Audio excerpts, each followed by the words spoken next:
Good morning. Good morning. As Chair of AIC's Financial Affairs Committee, I'd like to call this year's budget proposal hearings to order and welcome you to today's hearings as we discuss proposed institutional budgets for fiscal year 2027. These budget hearings over the years have been very informative and very productive. They provided a public forum for Alabama's colleges and universities to convey their financial challenges and highlight how they're using the state's resources to move higher education and the state of Alabama forward. Our system of higher education across Alabama does so many great things on state, regional, and national levels. And these hearings provide an opportunity to share and promote some of that good work.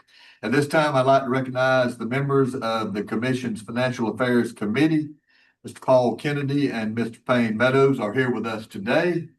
Mr. Rod Scott, Mr. Harry Hobbs had prior obligations and were unable to attend, but we do have a quorum. I'd also like to recognize other AIC commissioners, state agency heads, or members of the legislature who may be joining us. At this time, let's take a moment and let us know that you are participating with us today.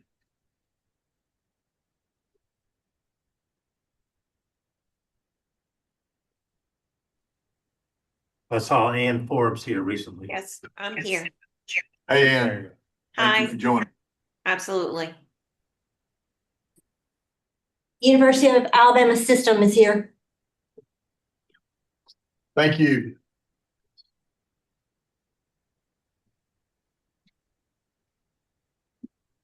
All right. Finally, on behalf of the AIC Financial Affairs Committee, I'd like to express our gratitude to the various representatives from our colleges and universities who've taken the time to be with us today to discuss their proposed budgets. We're looking forward to some engaging financial discussions throughout this process. At this time, I'd like to move forward with the agenda and ask Dr. Dana Keith from the University of Alabama System Office to discuss UA system proposed budget for the upcoming year. Thank you. We do have a presentation. I don't know if y'all want us to share so we can drive the slides, but we can do that. You can now share. Okay, perfect. All right. Well, good morning. My name is Dana Keith. I'm the Senior Vice Chancellor for Finance and Administration of the University of Alabama System. We appreciate the opportunity to present today and extend our gratitude to AIC for their continued support of higher education in Alabama. I'll provide an overview of the UA system, after which the university financial officers from UAB, UAH, and UA will discuss the specific needs of their institutions. To make sure we stay on track, we'll use any remaining time to answer any questions. The three universities within the UA system collectively report a fall 2025 enrollment exceeding 71,500 students. Of this total, 76% are undergraduates. The student body as a whole, including both undergraduate and graduate students, consists of 55% residents and 45% non-residents. For fiscal year 26, budgeted revenues for our three universities are projected at $3.4 billion. The largest revenue segment is grants and contracts, accounting for 28%, with these restricted funds allocated for specific purposes.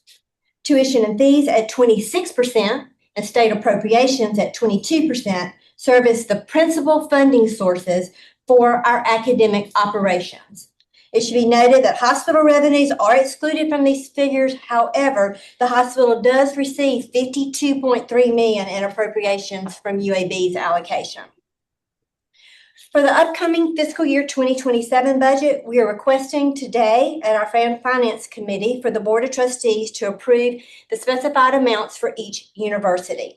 The total proposed increase in state O&M appropriations is approximately $73.5 million, representing a 10% rise over the 2026 O&M appropriations. When our chief financial officers present to you their individual institutions' needs, you'll see that their needs will surpass this proposed increase. The accompanying graphs provide a clear depiction of the effects that mandatory TRF and PHIP employer contributions have had on our incremental O&M increases over the past 6 years. While each university's individual impact is displayed, the discussion here will focus on the collective effect on our system, as represented in the bottom right graph. The shaded black and gray segments of each column indicate the amounts allocated to TRS and PHIP increases respectively, funds which we must return to the state. For instance, in fiscal year 2026, our system received a $45.2 million increase in O&M appropriations. We're able to retain 75% of that amount, with 25% or $11.1 million being directed back to TRS. And you look at fiscal year 25, only 57% was retained, primarily due to a substantial increase in PHIP contributions. Notably, there was no PHIP increase in fiscal year 2026 due to that additional legislative support that was provided. However, given rising healthcare costs and projected shortfalls in PHIP, we anticipate significant employer cost increases next year, though it is too early to determine the exact impact. State support plays a crucial role in enabling us to maintain lower tuition rates for resident students. Over the past 8 years, significant efforts have been undertaken to maintain stability in in-state tuition. Through strategic investments and managing inflationary pressures, in-state tuition rates have only been adjusted 3 times since fiscal year 2019. This slide illustrates that cumulative inflation since fiscal year 2020 has significantly exceeded the cumulative rate of tuition and fee increases during the same time for resident students. All 3 institutions have made considerable efforts to control their expenses while carefully considering adjustments to tuition rates. This chart demonstrates that although the tuition and fee increases for non-resident students have exceeded those for resident students and have been more frequent, non-resident tuition and fees, the cumulative amount increases remains below the cumulative inflation for the corresponding period. We're grateful for the capital funding provided by the state in recent years, which has enabled significant improvements to our facilities. For fiscal year 2027, the board will consider today requests for additional capital appropriations as shown in the accompanying table. Our system's core principles inform our approach to budget prioritization. As financial officers, we are committed to upholding accountability for all allocated funds.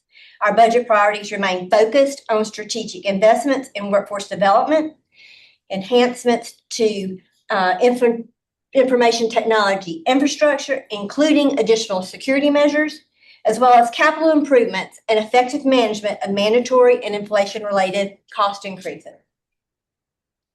Finally, the changes facing our system are comparable to those encountered by institutions both statewide and across the nation. According to recent findings from the National Association of College and University Business Officers, or NACUBO, the top 5 business issues in higher education closely mirror those that will be addressed in our institutional presentations. These concerns predominantly focus on supporting and sustaining the workforce, as well as managing and increasing operational costs. This concludes our system overview. I will now hand the presentation over to Stephanie Mullins, Vice President for Finance at the University of Alabama at Birmingham. Thank you, Dr. Keith, and good morning. As previously mentioned, I'm Stephanie Mullins, Vice President for Finance at the University of Alabama at Birmingham. I would like to express my gratitude to AIC for its ongoing support and for the opportunity to present information regarding our FY27 state appropriation request. The University of Alabama at Birmingham is requesting a 10% increase in state appropriations, amounting to $35.2 million attributed to the campus appropriations. This increase is intended to partially address strategic investment needs, with the largest focused on the faculty and staff salary pool. At UAB, each 1% merit increase corresponds to approximately $8.3 million. The institution proposes a 3% merit plan to enhance recruitment and retention of a high-performing workforce.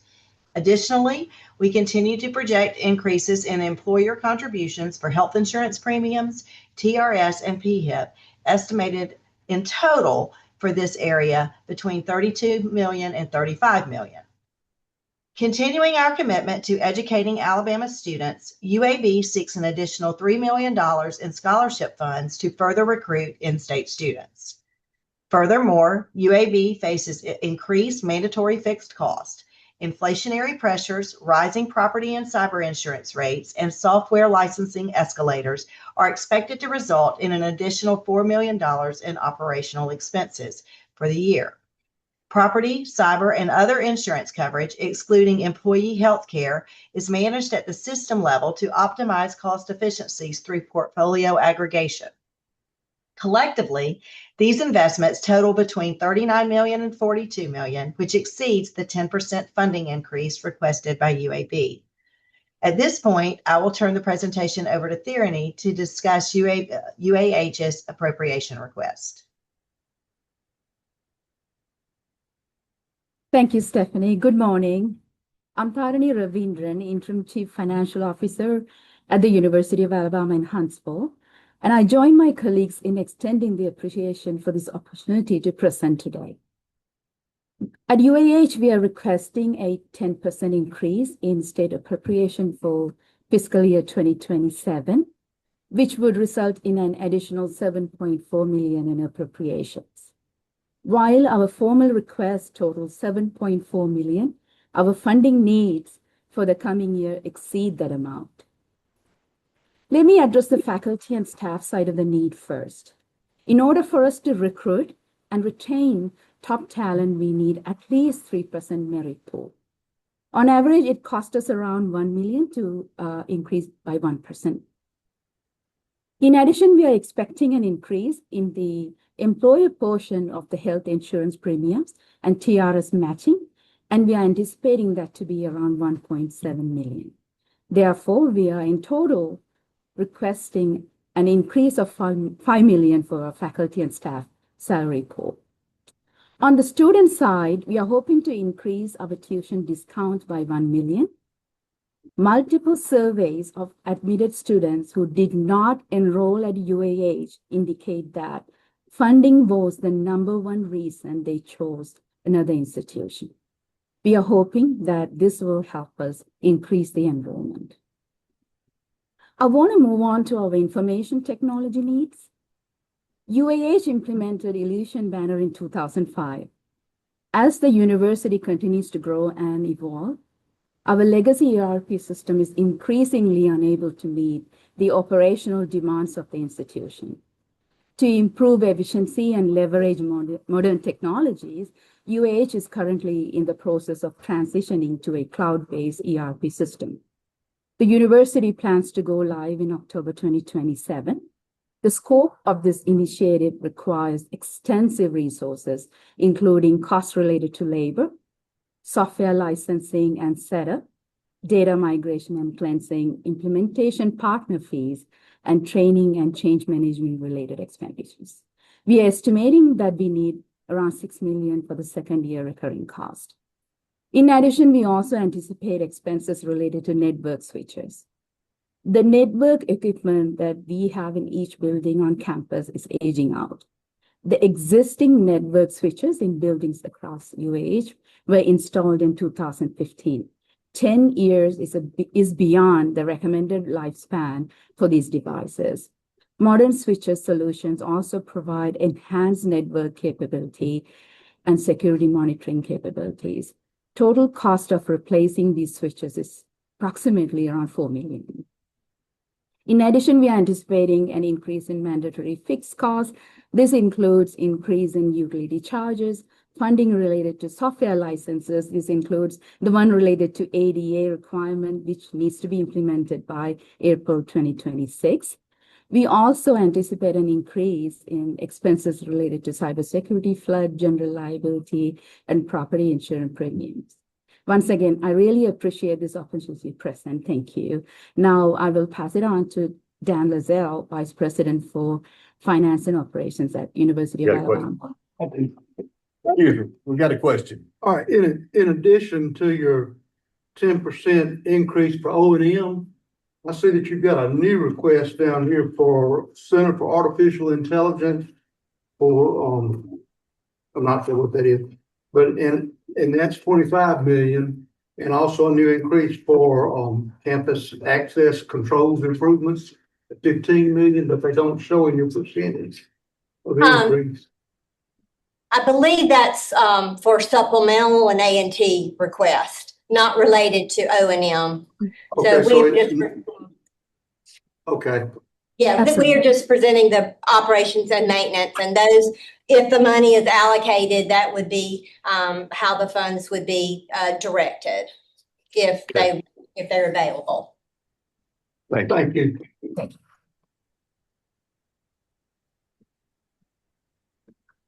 Thank you. I am Dan Lozelle, the Vice President for Finance and Operations at the University of Alabama. And like my colleagues, I would like to thank the Commission for the opportunity to present our O&M requests for fiscal year 27, and to thank you for your ongoing support for higher education in Alabama. The proposed 10% increase in state appropriations for FY27 for the University of Alabama translates to $25.63 million for the coming year. This investment is critical to maintaining our competitiveness and excellence in higher education across the state and the region. Investing in our faculty and staff, our most important asset for carrying out our mission of teaching, research, and service, is essential to retaining and attracting our top talent. A 3% merit increase is our minimum goal for fiscal year 27, with each 1% costing approximately $5.5 million, including benefits.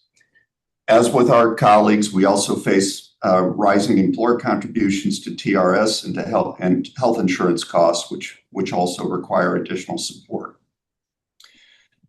Funding is also needed for the Built by Bama Capstone Experience, which is the next phase in redesigning our general education core. And this was launched in just this fall. This will be a transformative initiative for student learning across the campus, and the funds requested will go to overload payments for faculty and staff, as well as temporary adjunct staff, because we're not adding any additional permanent faculty or staff to support this initiative. Recruiting and retaining in-state students also remains a top priority for the University of Alabama. And our strategy goes beyond financial aid, investing in programs that foster both short and long-term student access for all students, as well as for students who are at risk. Increasing graduate student stipends is essential to remaining competitive with our SEC peers, and also continuing to support our research mission at the university. Finally, raising student wages helps to offset cost of living pressures and enhances on-campus employment opportunities. Research has shown that being able to keep students on campus for their employment further enhances retention efforts. Like our peers in Huntsville, UA is also preparing for the recurring costs of modernizing our enterprise IT system, specifically our finance and HR systems. This upgrade is a critical infrastructure investment with long-term returns through streamlined efficiencies and improved service delivery across the university. Finally, we also face unavoidable increases in several fixed cost areas. Rising library subscription costs and software licensing fees are just one of them, as well as anticipated utility cost increases, including those driven by the High Performance Computing Center, which was supported in part by state appropriations, as well as electric vehicle bus charging infrastructure.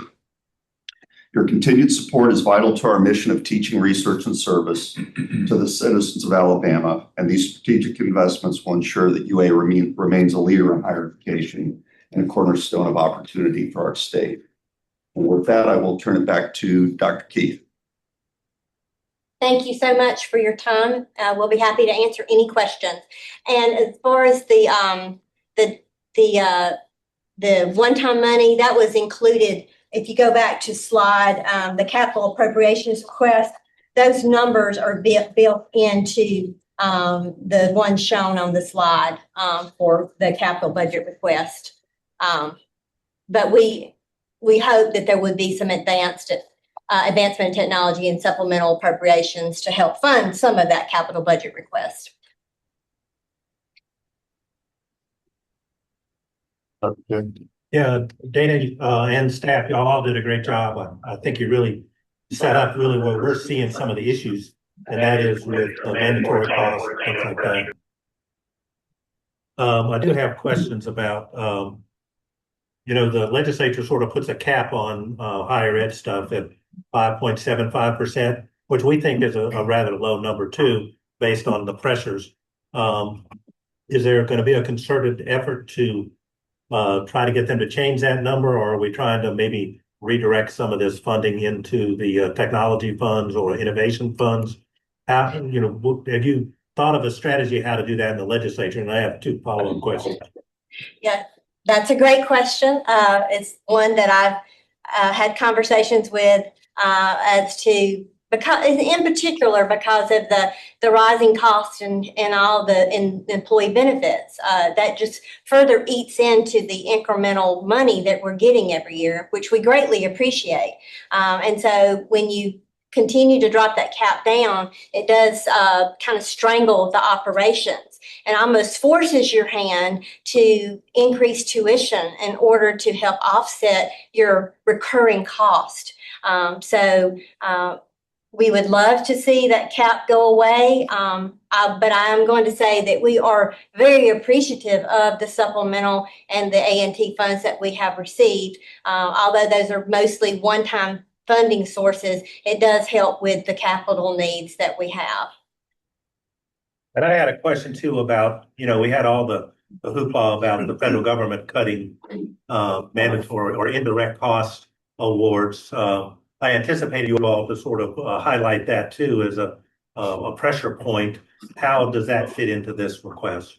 That's a very good point. And I'm going to let the institution that is most impacted, of course, is UAB, because they have over $800 million in grants and contract revenue. So Stephanie, I know you've had some conversations with our federal legislative folks, but I'll let her kind of give you an idea of the impact.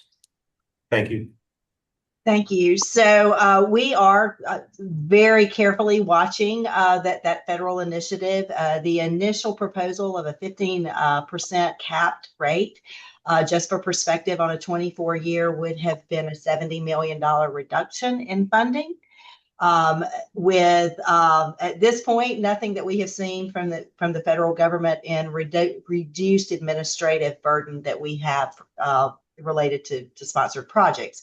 However, we have spent this year watching very carefully and trying to align ourselves in the manner in which we can minimize all costs that we possibly can. We already do that on a daily basis, but if there are things that under federal guidelines can be shifted to direct cost, we will make that move to do so and take it out of the indirects.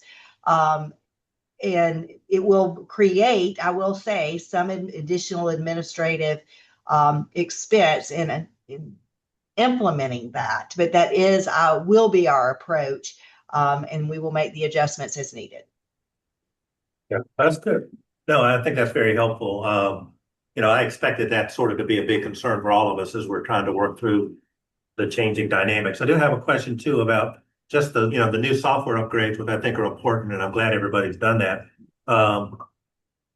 Is there a point where the software upgrades are considered almost like a capital kind of expense? I know now in accounting how you can put it in there, but I know you have ongoing costs, but I didn't know if like the initial startup could be considered something coming out of the innovation fund.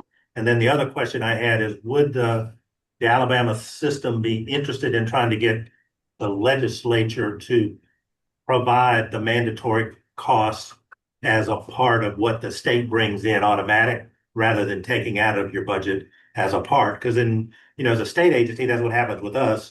They'll just say across the board, every agency needs these changes, and they just put it in their budget as automatic, so you're not actually having to cover that. Any thoughts on those two areas? I'll let them on. Sure. I will speak to your first question regarding the IT investments. Absolutely, they are. Certainly the implementation portion of it is, we believe a significant capital investment, and we're pleased that we received significant allocation of A&T funds for our project of about $10 million.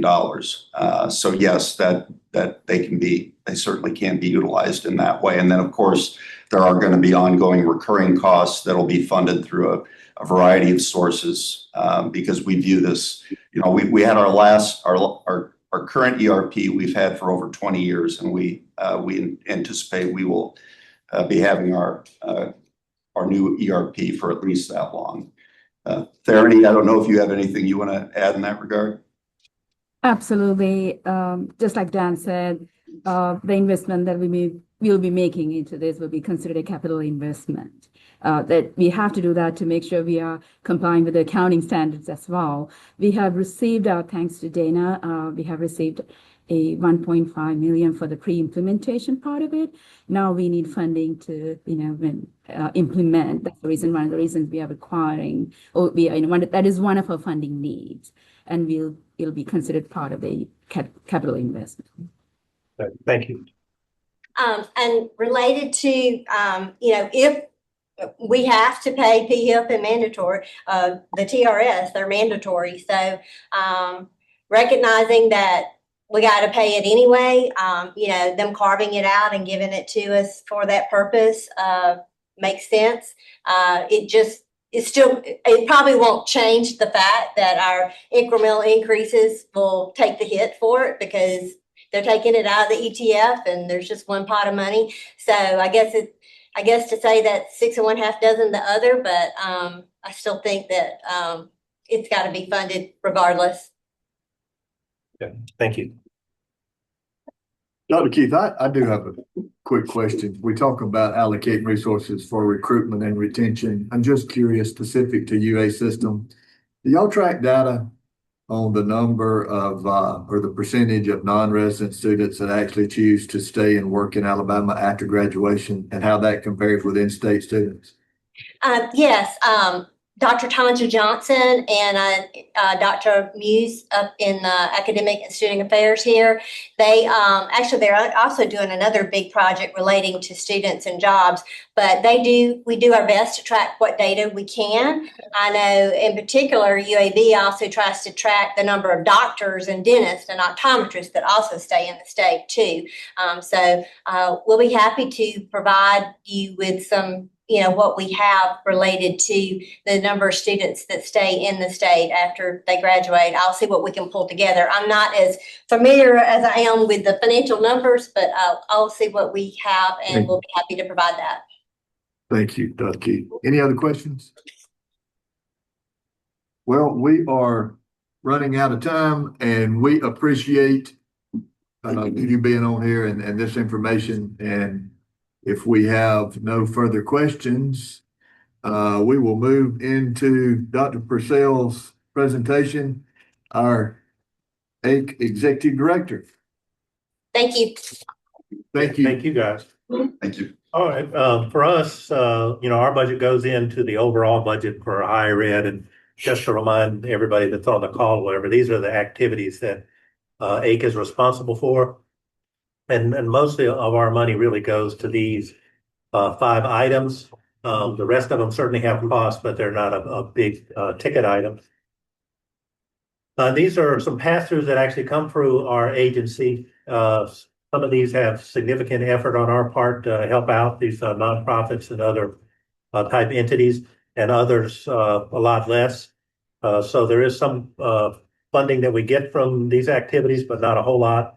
But a portion of our budget really isn't for us, it's for other activities that come through the state.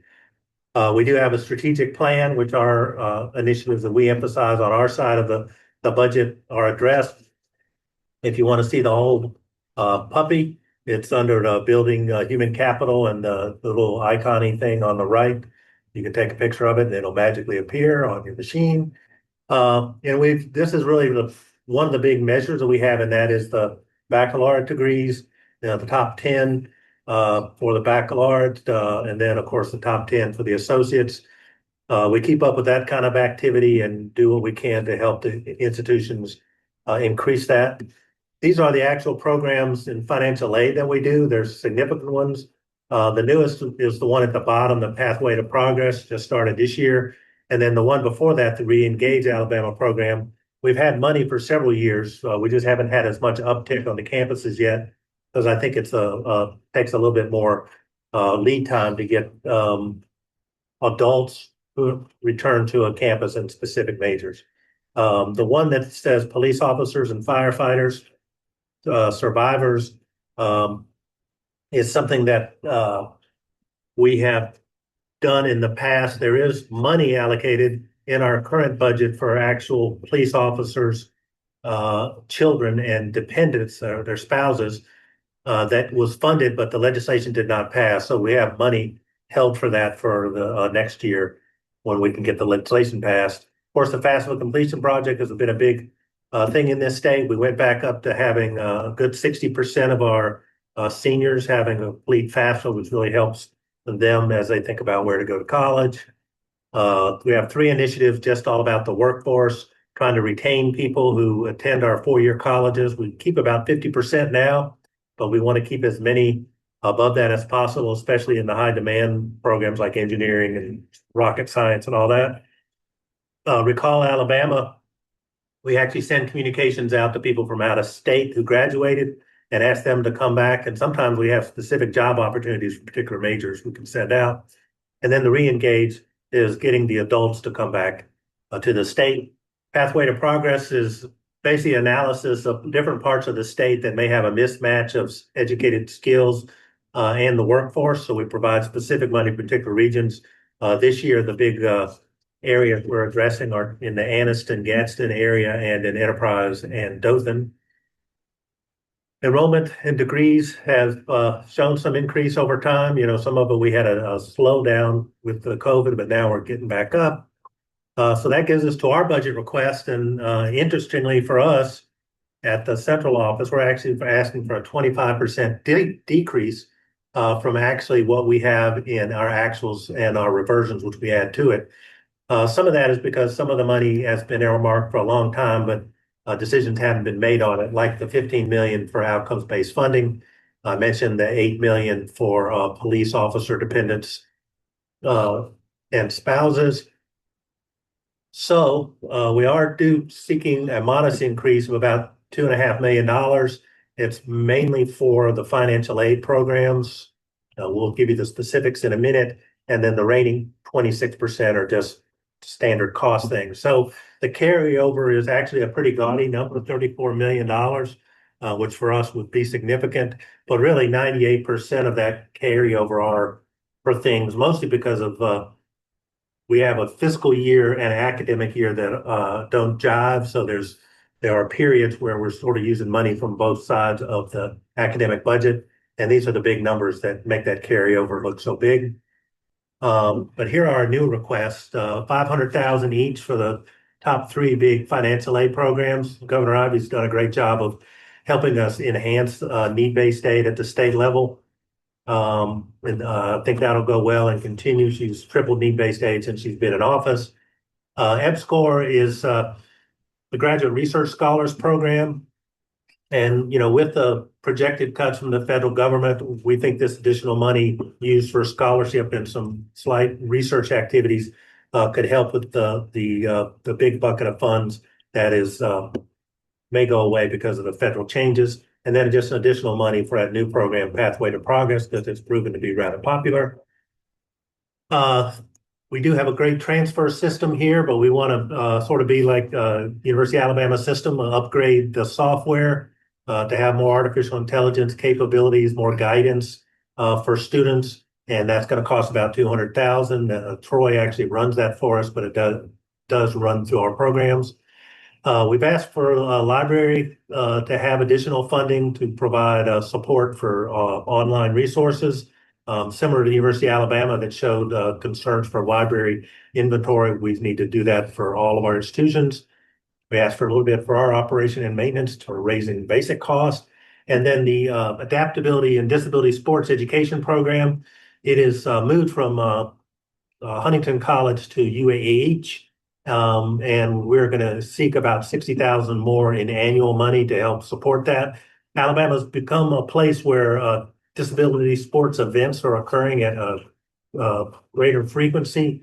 We had Helen Keller, who sort of really helped show that people with disabilities can be successful, and that calling card has helped us convert that into somewhat of an industry of activities for those with disabilities and things of the like. So it could be an economic engine for us if we keep supporting it. And Mr. Chairman, that's our budget request. Thank you, Dr. Purcell. This time we'll turn it over to Dr. Jim Hood, our 8th Deputy Director.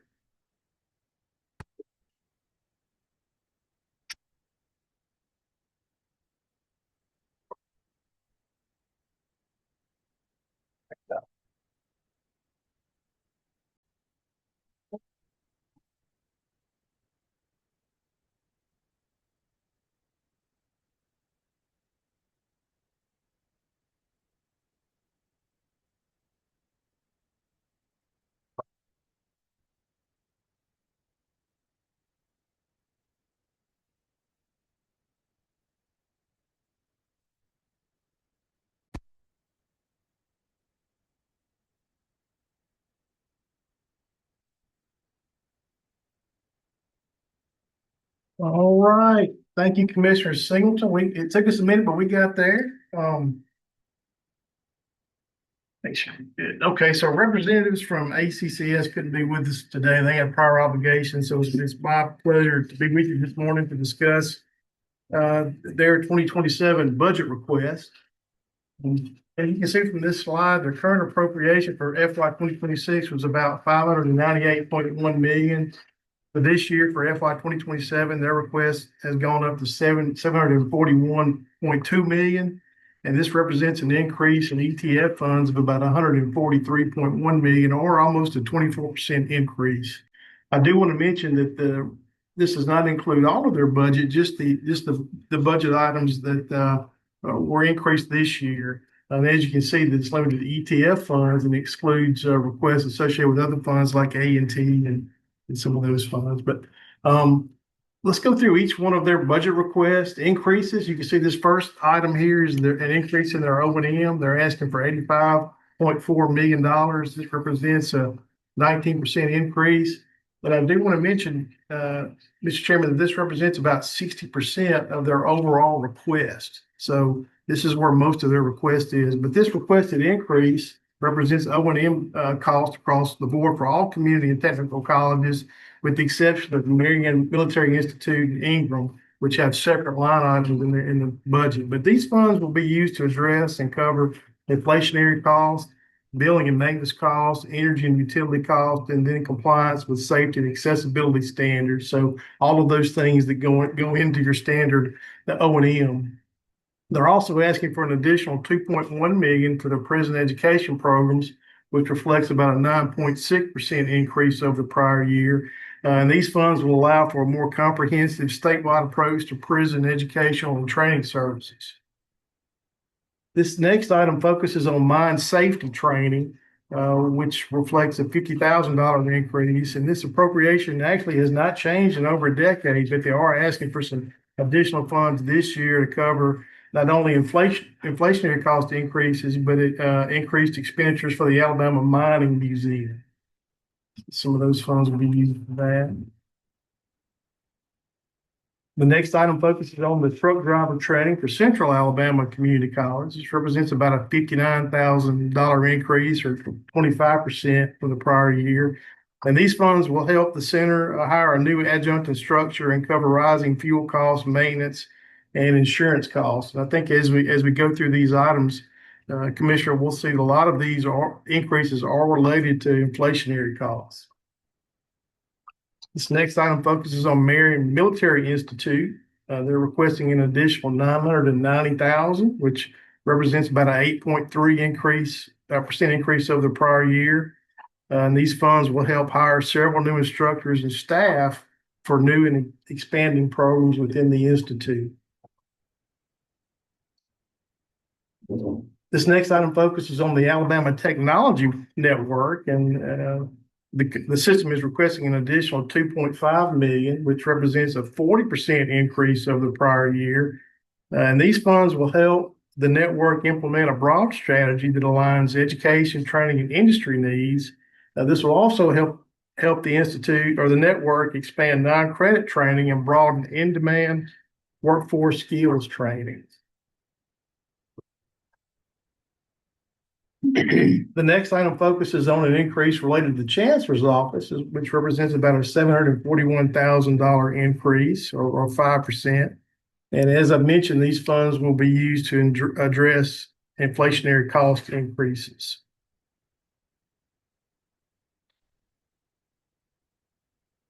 The next item focuses on adult education. The system is requesting an additional $2.63 million, which represents a 17% increase over the prior year. And these funds will be used to expand adult education services, specifically focusing on underserved communities. And this expansion of services will include increasing the availability of adult education programs, as well as expanding GED and high school equivalency participation. The next item focuses on industry certification initiatives. The system is requesting an additional $1 million, and these funds will be used to support a growing demand from employers to expand worker training for advanced upskilling in high-wage, high-demand occupations. The system is requesting an additional $1 million for special populations training, which represents about a 21% increase over the prior year. And these funds will be used to provide enhanced career readiness training and align the workforce priorities of Alabama's regional economies to help ensure that those investments directly support local industry needs while helping individuals become more self-sufficient. This next item focuses on dual enrollment. This represents a $35 million increase, which is a 78% increase over the prior year. And this represents about a fourth of the overall total increase that's being requested by the system. These funds will primarily be used to address an ongoing deficit in dual enrollment scholarship funding, as enrollment has drastically outpaced available funds. And ACCS projects that these funds could support an additional 22,000 students. And Mr. Chairman, just for perspective, using AICS data, the dual enrollment at community colleges was around 20,000 students in fall of 2021. So in 21, they had about 20,000 dual enrollment students.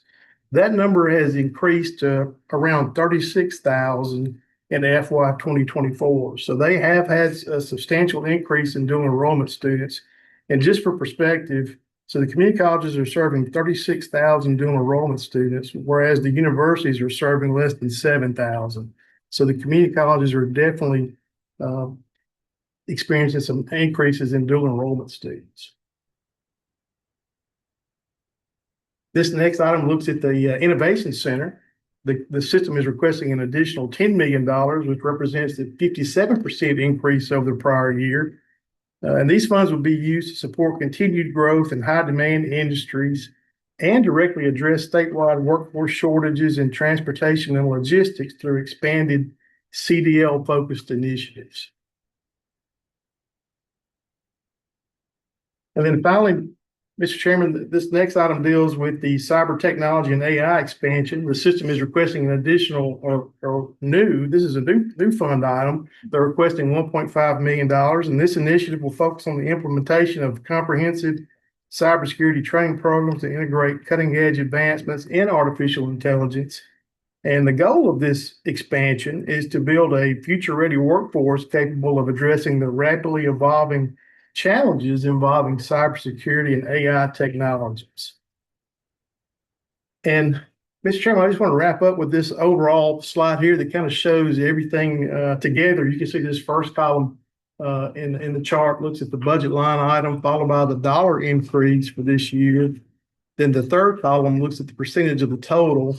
And you can see, as I mentioned, the majority of their increase is in dual enrollment and operation and maintenance. And then the last column is sorted by the percentage increase for this year. And I do want to mention that these are funds related to the ETF, and they exclude other funds like any supplemental or A&T funds. So, Mr. Chairman, that concludes my remarks on behalf of the Communicon system. I'll be glad to entertain any questions that you may have. Thank you, Dr. Hood. Any questions for him? I've got a couple on the O&M side, since that's 60% of this is, I'm sure there is, but is somebody looking at whether or not these physical locations are still required? Because more and more of these students are e-learning or dual enrolled, and they may or may not even be on the community colleges campuses. But we are looking at the credit hour production by type of offering.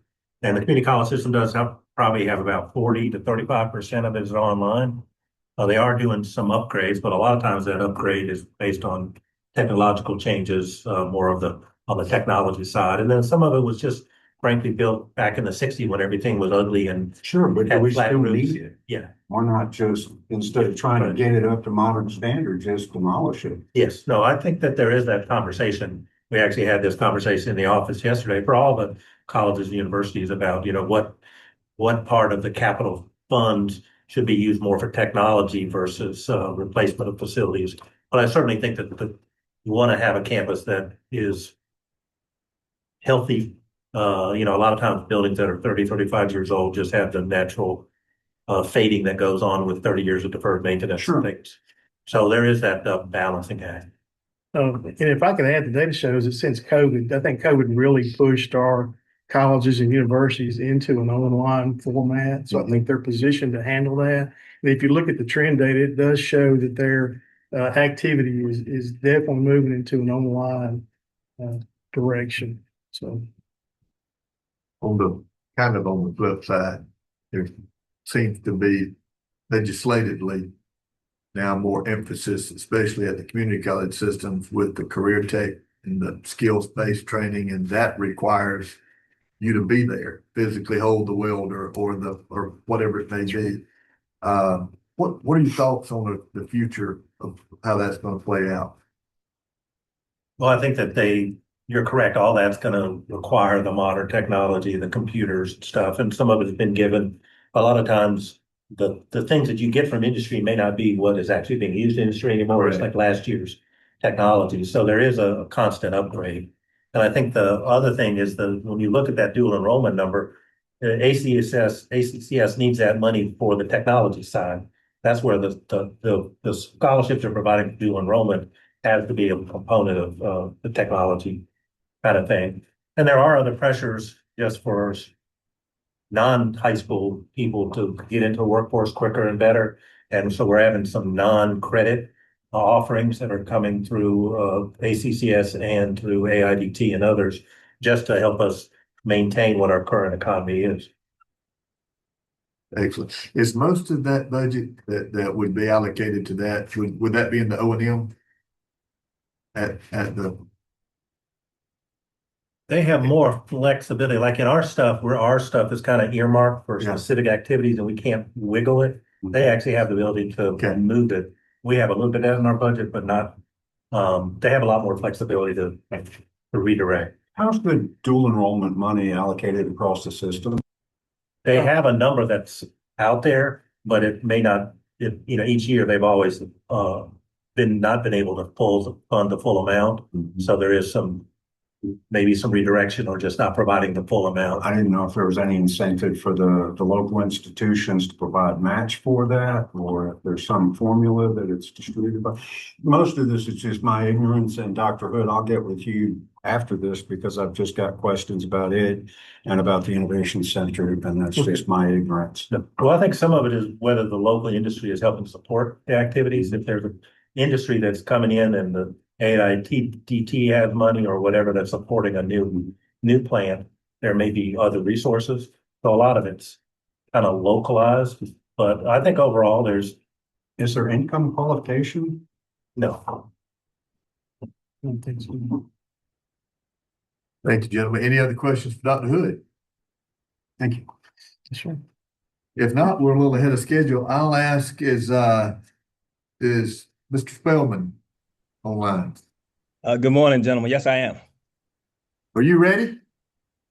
Yes, sir. I'm ready, Mr. Well, we're going to get started a little early, then we're going to turn it over to you, Mr. Spellman. Perfect. Let's see if I can share my screen here.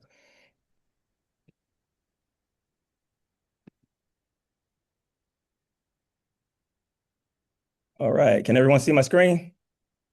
Yes, sir. Yes. All right. Thank you all for the opportunity to present to the commission this morning on behalf of our president and our board of trustees. We appreciate this opportunity. A little bit about Alabama A&M is we are 1890 land grant institution that focuses on teaching, research, public service to include extension. The school was founded in 1875, and in fact, we're celebrating the 150th anniversary this year. One of the things that we continue to focus on is access and affordability.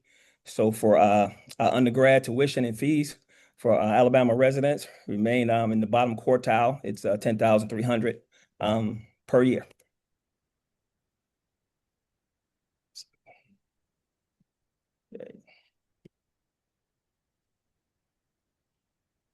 Couple of highlights I wanted to share with you. Our retention trends continue to improve year over year. Right now, we're currently for the 2024 year, retention was at 70%.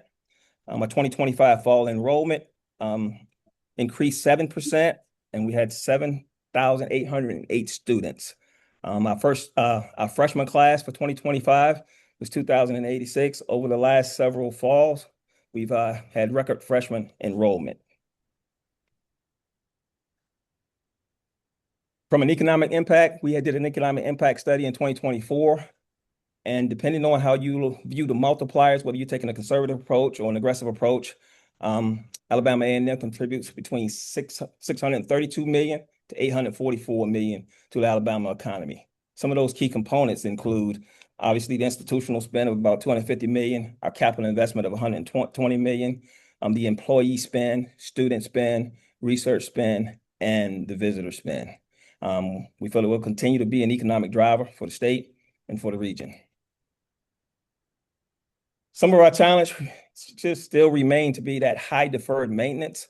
Right now, we still have over $50 million in deferred maintenance, multiple years of just trying to catch up. And as you try to catch up, there's never enough to catch up completely, so you continue to fall behind. And then, of course, the lack of modern space, technology, and support equipment. As we try to utilize technology and move more into utilizing things such as AI to help us provide better services and to educate and train our students, there's a need there as well, a large void that we have. I want to thank AIC for assisting us with several of our critical needs. Here's just a historical look back at some of the things that they've allowed us to do or helped us to do. $1.8 million really helped us this past year with a lot of our elevators. We had elevators that kept going down, breaking down, that hadn't been replaced in several years. And we had people with disabilities, so this allowed us to address those needs.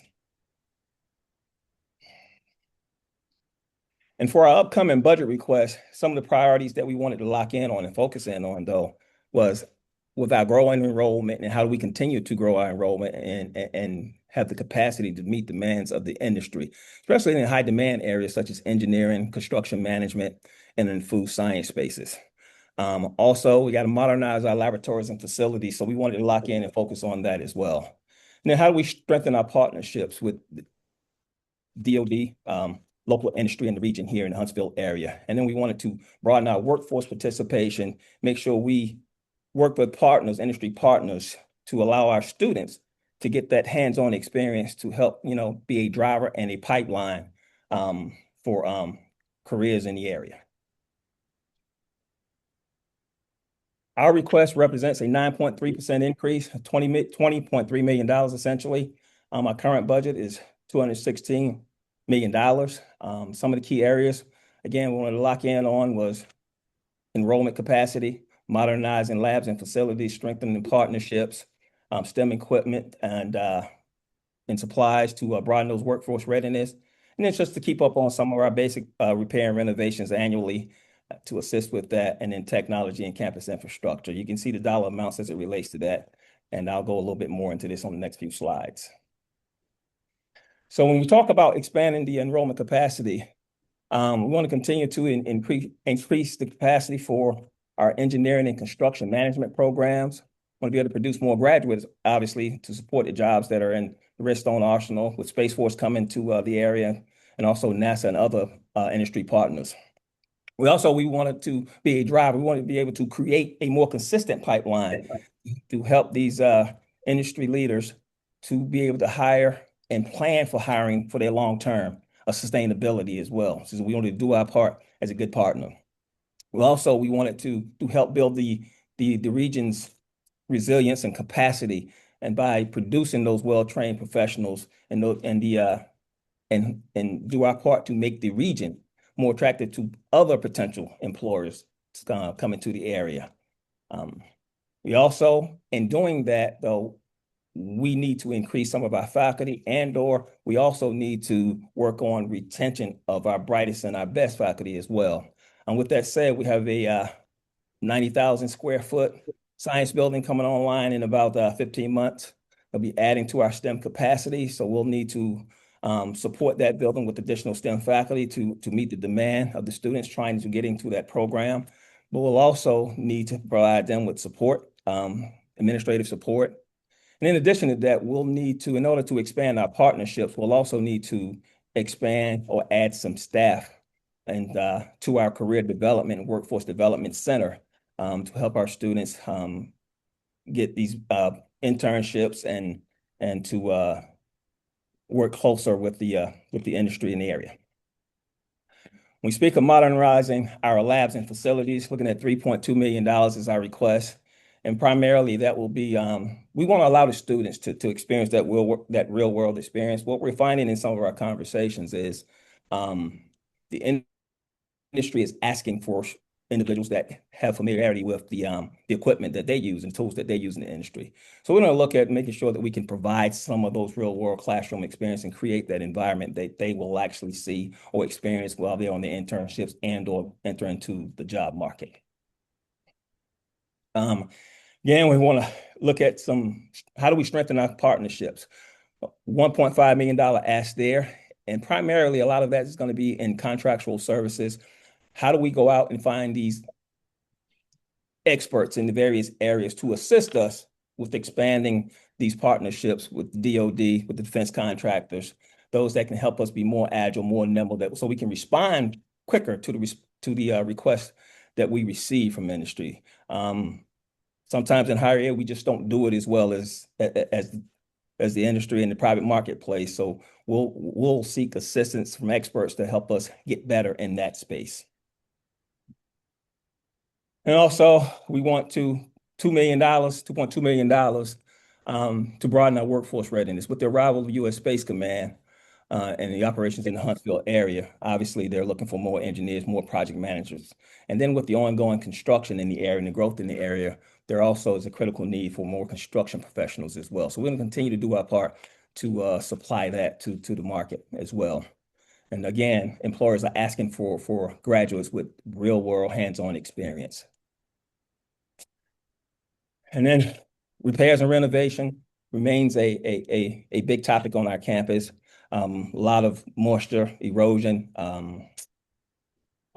mold, mildew type issues that continues to come up, plus, HVAC and basic mechanical issues as well. Still have about a $50 million hole there as it relates to deferred maintenance that we continue to try to address on an annual and ongoing basis.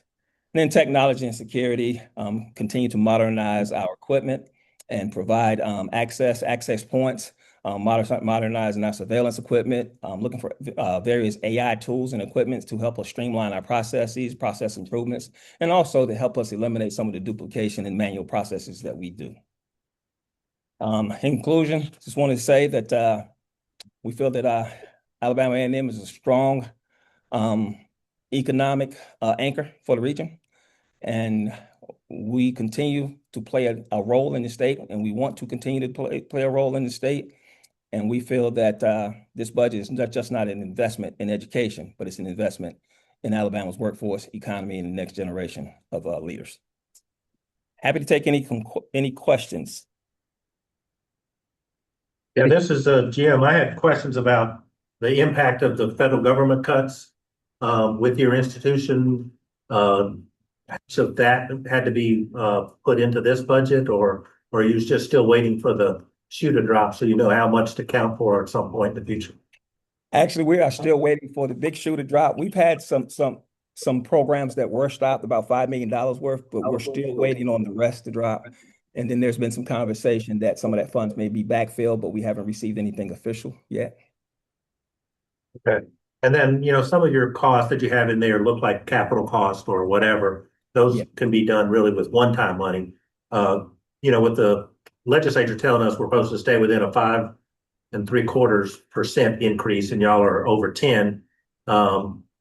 What is your strategy to convince them that y'all need something special?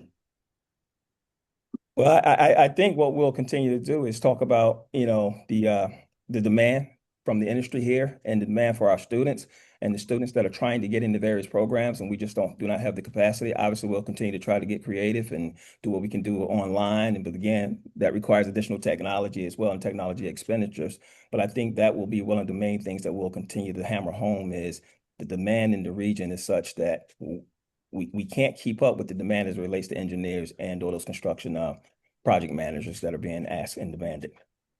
Yeah, I was on your campus a couple weeks ago. It looks in really good shape. I saw some construction going on. How was all that going? All that is going fine. Everything's going well. Everything is on schedule, and knock on wood, no real bad weather to slow up any of the projects. So we're very happy with where we're at right now. Kind of trending in a good place. I think we will probably finish. There's a possibility we may finish ahead of schedule on one of the projects. So that's a good sign as well. That's good to hear. Thank you. Thank you. Any other questions for Mr. Spellman? I just want to thank you and the other presenters for being very efficient. The presentations they're spot on, and we appreciate that professionalism. Okay. Thank you, and thank everyone for their time this morning. Thank you. Thank you. Miss Alondria Johnson Pritchett, are you online? Yes, I am. Good morning. Are you ready? Yes, I am. Thank you. Thank you for this opportunity. Well, we appreciate you being on, and at this time, we're going to turn it over to you, Johnson Pritchett. Okay, and I have our president on as well, Dr. Ross. He's online as well. Thank you, Dr. And Ross. I would just like to say thank you. Okay, I would just like to say thank you for this opportunity, and under the leadership of Dr. Ross and with the support of our Board of Trustees, the university remains committed to fiscal integrity and long-term sustainability for the university. We have numerous partnerships throughout the community. We recently signed an MOU with the YMCA. We're going to have a YMCA on campus. Other community engagement involve Valiant Cross Academy. We're going to house their elementary school on our campus in the Early Childhood Center. We also continue to demonstrate growth and student success. This fall, we had a 12% increase in enrollment. Our graduation rate has increased by 3%. Our retention rate is at 72%. And our due enrollment here at the university has doubled since last year. We continue to expand our academic programs from the doctoral program in occupational therapy. We have engineering now, master's in business administration. So we are really expanding here at the university. We continue to show student success and how our students excel by various internships. We have students on Wall Street interning, Alabama Power, Coca-Cola, PricewaterhouseCoopers. So we continue to invest in our student and enrollment. As far as our budget is concerned, in the request that I submitted, you will see that we are requesting a 15% increase in state appropriation. I know over the past few years, you have consistently given 6%, but with inflation and different things of that nature, we are requesting a 15% increase. And I have a 6% increase in tuition and fees, as you see, with a 12% increase in enrollment this year. Last fall, we had a 5 to 6% increase in enrollment. So with the growth here at the university, we have increased our need for funding. We have 6% included in the budget for other ancillary expenses, such as athletics and other income that we receive here at the university. Our overall annual budget is over $200 million. As far as our expenses in that particular budget, we strategically allocated expenses to address inflation. As you know, utilities are increasing, deferred maintenance costs, of course, supplies and other expenses, risk management, all of our insurances are increasing, medical insurance and benefits. And we also included a 5% across the board salary increase for employees due to inflation costs somewhere between 3 to 5% a year. We also have an increase in debt service, although it is self-supportive because we are constructing student apartments that will house approximately 500 students. We recently went to Wall Street and secured $93 million for deferred maintenance and student apartments. So the debt service basically will be self-supported with the student apartment complex. But with infrastructure needs and upgrades, and we really appreciate all of the funding that you've given us over the years for our engineering program. We're in the process of renovating the engineering program from funding that we were provided by AIC. We've replaced several roofs on campus and upgraded our educational facilities and so forth with funding that was provided through AIC. As far as the federal government is concerned, some things should affect the university eventually. I know it's new Homeland Security laws out related to visa applications and so forth, which could have effect on recruitment and so forth. So the 15% would assist the university with various needs, because if that rule is applicable and applies, we will have to pay a very large amount of money just for visas for various employees that we try to recruit for our faculty and our staff. So I'm just requesting the 15%. And do you have any questions for Alabama State University? May I turn it over to Dr. Ross? Dr. Ross, is Dr. Ross still on? President Ross? Yes. Dr. Good morning. Morning.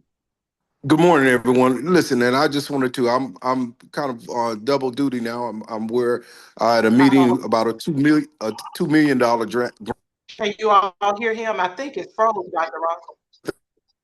And of course, we want to be great fiscal stewards of the money that we're provided by the legislature. And I hope that has been seen in Ms.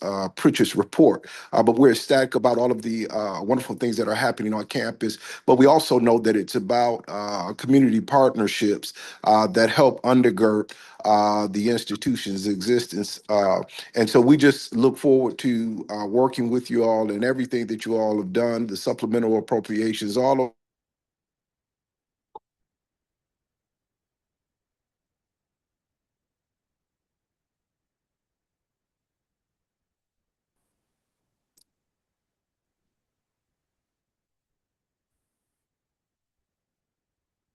high-speed internet in the budget. Dr. Ross, looks like we've lost you.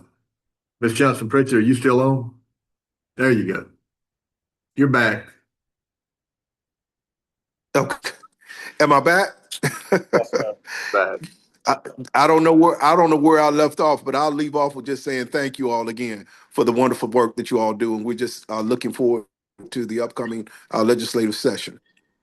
President Ross, congratulations on your recent contributions to your institution. Can you talk about those significant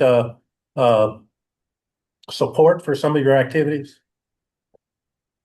Well, listen, we're excited to have received that gift that we did not know was coming, but I tell my team all the time to just do the work because you never know who's watching. But when you talk about long-term sustainability for the institution, those funds will definitely be leveraged in order to ensure that we can provide more scholarships for our students and work with the special projects that we have on Alabama State University's campus. You know, you have $38 million and you have 38 million ways that people want to spend it.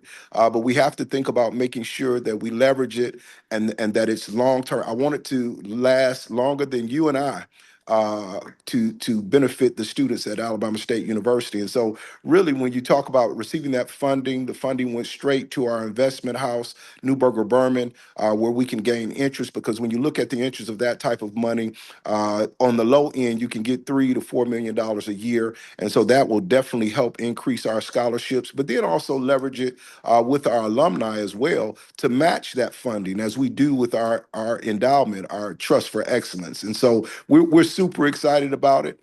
It will help for the long-term sustainability of Alabama State University. And it was done through what they call a quiet search. We did not know, and I have to be honest with you. I think I missed 3 emails, but it hadn't been for, if it hadn't been for my executive assistant and my outer office assistant, I may have missed it. But they made sure I got on top of it. It was a blessing. Yeah, that's great to hear. For both of you, you know, you've asked for a large budget increase. The legislature put that artificial cap on expenditures at for the new budget at 5 3/4. Do you have I mean, you are a legislator, so do you have a secret sauce for how we can go get around that particular parameter?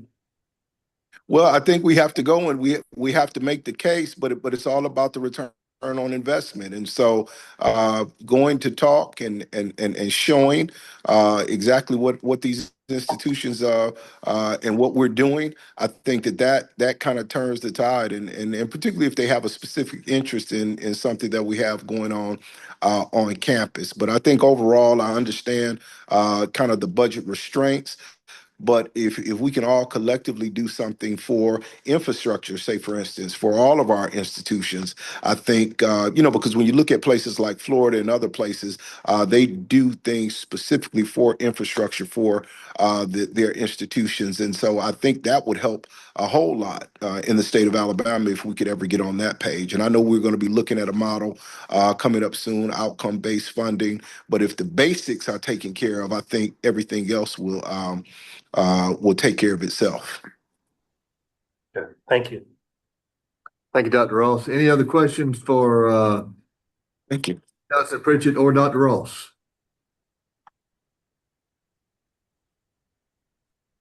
If not, we appreciate your time. Thank you again. And we'll move forward if Dr. Catherine Welberg is online. All right, she's online. Are you ready? Yes, we are here and ready, and Jonathan Kraft is going to walk you through our proposed budget this morning. We're a little ahead of schedule, but we will turn it over to you at this time. Thank you. All right, so can you all see our screen? Yes, sir. All right, so as you can see, we're Athens State University, and we're the oldest continuously operating higher education institution in the state of Alabama, and 94.1% of our students are Alabama residents, and 90% of our students are working somewhere in the state of Alabama 10 years after graduation. The average age of our student is 30.9 years of age, and 60% of our students are part-time. And for the fall semester of this year, our undergraduate enrollment is up about 1.6%. So this is our budget request for the year. You can see we're asking for about 18.3%, or a little over $4 million. We're asking that for several reasons. PHIP and retirement for our employees being one of them, the need for a competitive workforce in our area. We're dead in the middle of the fastest growing county in the state. We're the third county in the state for workforce participation, with Madison County, our neighbor, being the first. And as of August of 2025, we have one of the lowest unemployment rates in the state of 2.2% for our county. So about a fourth of that increase we're asking is for the PHIP, to cover PHIP and retirement increases. We're also looking to recruit the best talent that we can for the university. So that's with the low unemployment rate, that has become an issue for us.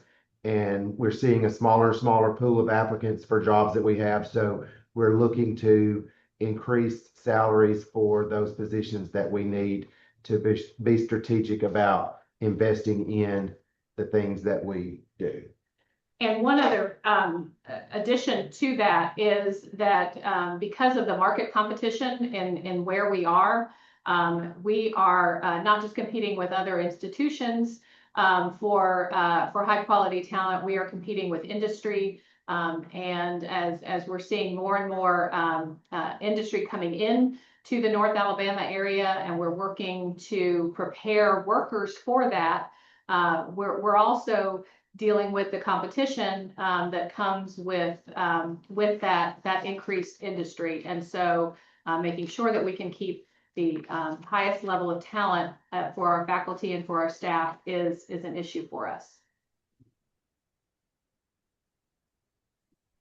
So some new investments we've made in new programs with a focus on the advanced workforce development. You can see we've added 2 new undergraduate programs, several new undergraduate certificates, 2 new concentrations in some of our undergraduate, and we've added 1 graduate certificate in the past year since we presented to you all. And you can see a list of those there that we continue to look at what the workforce in our area needs and try to leverage those things in the new offerings that we're proposing and for our institution.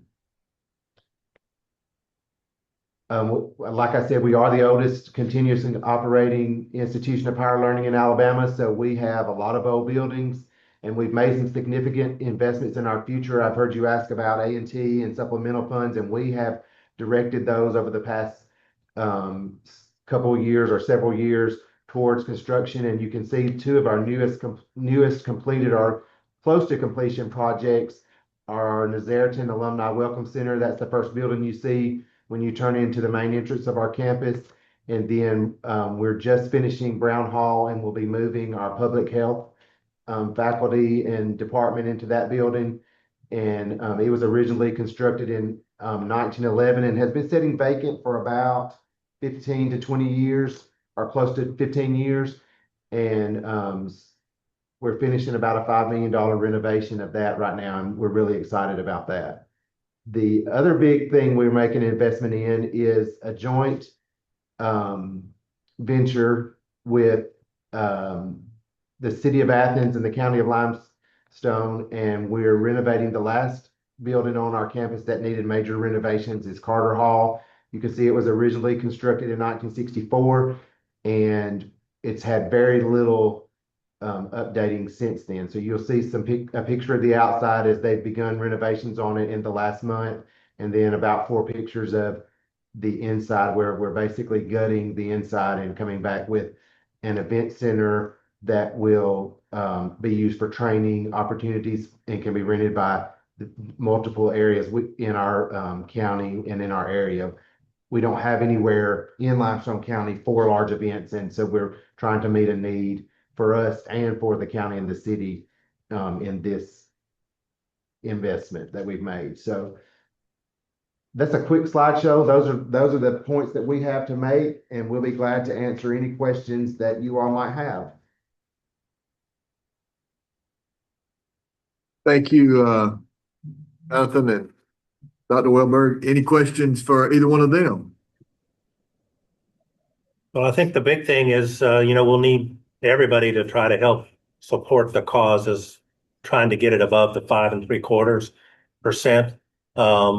I know you all have sort of inroads into some of the legislative leadership, so maybe you could help us with those conversations. I do agree that the mandatory costs are sort of eating up any well-intentioned plans to stabilize and build into the future. So, but we thank you guys. All right. Thank you very both. much. Well, we're a little ahead of schedule, and I think it would be appropriate. Dr. Bookout, are you okay with us taking about a 10-minute break and coming back to you after that point? Absolutely. All right. Good. Well, this time we'll take a 10-minute break and come back to Dr. Bookout in approximately 10 minutes.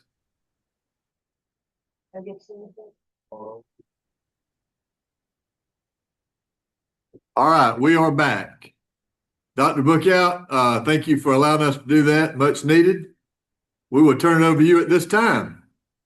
Thank you, sir. Thank the commission. We always appreciate the opportunity to present our case of needs. And as these are good times and bad times, as someone once said, and the good times are when we could say that Troy University, the sun never set on Troy University back in the day. And those were the good times. I'm pleased to make a short presentation on behalf of the university and Dr. Hawkins as chancellor. And we have some very limited requests, but some extraordinary needs. And I just have 3 items. And the first thing I want to go through is simply a case narrative of our focus as students, faculty, staff, mandatory costs, and deferred maintenance. And this follows pretty much the same criteria that other institutions have mentioned. And I certainly appreciate the quality of their presentations. And we always learn from each other. And we're learning a great deal that they have as many needs as we do. But summarily, I won't read through all these bullet points, but we want to keep our cost of attendance low, and certainly the O&M will allow us to do that. And we want to provide salary increases, cost of living adjustments, to be competitive in the workforce. That's always a requirement for us. Some have mentioned software and ERP systems. We also have similar needs. We haven't modified or upgraded our main ERP system in about 20 years. So we're looking at a major investment in streamlining those, not only the main ERP system, but the ancillary reporting systems, applications that work with that. And then deferred maintenance. We appreciate over the last 3 years, we've received about $36 million specifically from the ETF for deferred maintenance. And I can't tell you how beneficial that's been to Troy University, since 56% of our buildings are over 50 years old. So as I move forward, I want to talk about the appropriations. And it's just a history of our levels of appropriation. And we love to see the ongoing increases. And we're very appreciative of the increases in the last 7 or 8 years. It seems on average, we exceed the higher education price index, which is one of our targets. And when we look at the change over year to year, we see some good numbers. But we're pleased and certainly glad that we can make a presentation to ask for a little bit more for 2027. And looking at the A&T, as I had mentioned, $106 million in the last, since 2018, we received in advancement technology appropriations. And I can't tell you again how appreciative we are for those funds. Some much needed improvements in technology. We have so many systems that are outdated. And but we've made tremendous progress because of these funding sources. And so just want to acknowledge the commission and certainly all that you do to help us maintain this level of funding. And hopefully, although it's increased in the last year, we can continue to see an increase going forward in the next session. And looking at our requests, a little bit lower than the others. While we've looked at a 7.2% from 25 to 26 last year, about 5.9 million. And I'll go into some of the applications and uses of these of this request in a few minutes. We're simply requesting a 7.84% increase, $6.9 million. We think that's somewhat modest, but we think it's reasonable and it's practical. And we hope that you'll support that.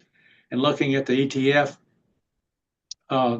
supplemental appropriations, $24 million in the 26th session we received for 2025 fiscal year. We hope that we can achieve a $29 million number. And that's just simply something that we would, looking at our planning and our strategic plan, I believe that would be a tremendous help to us. So just keep that in mind, if you will.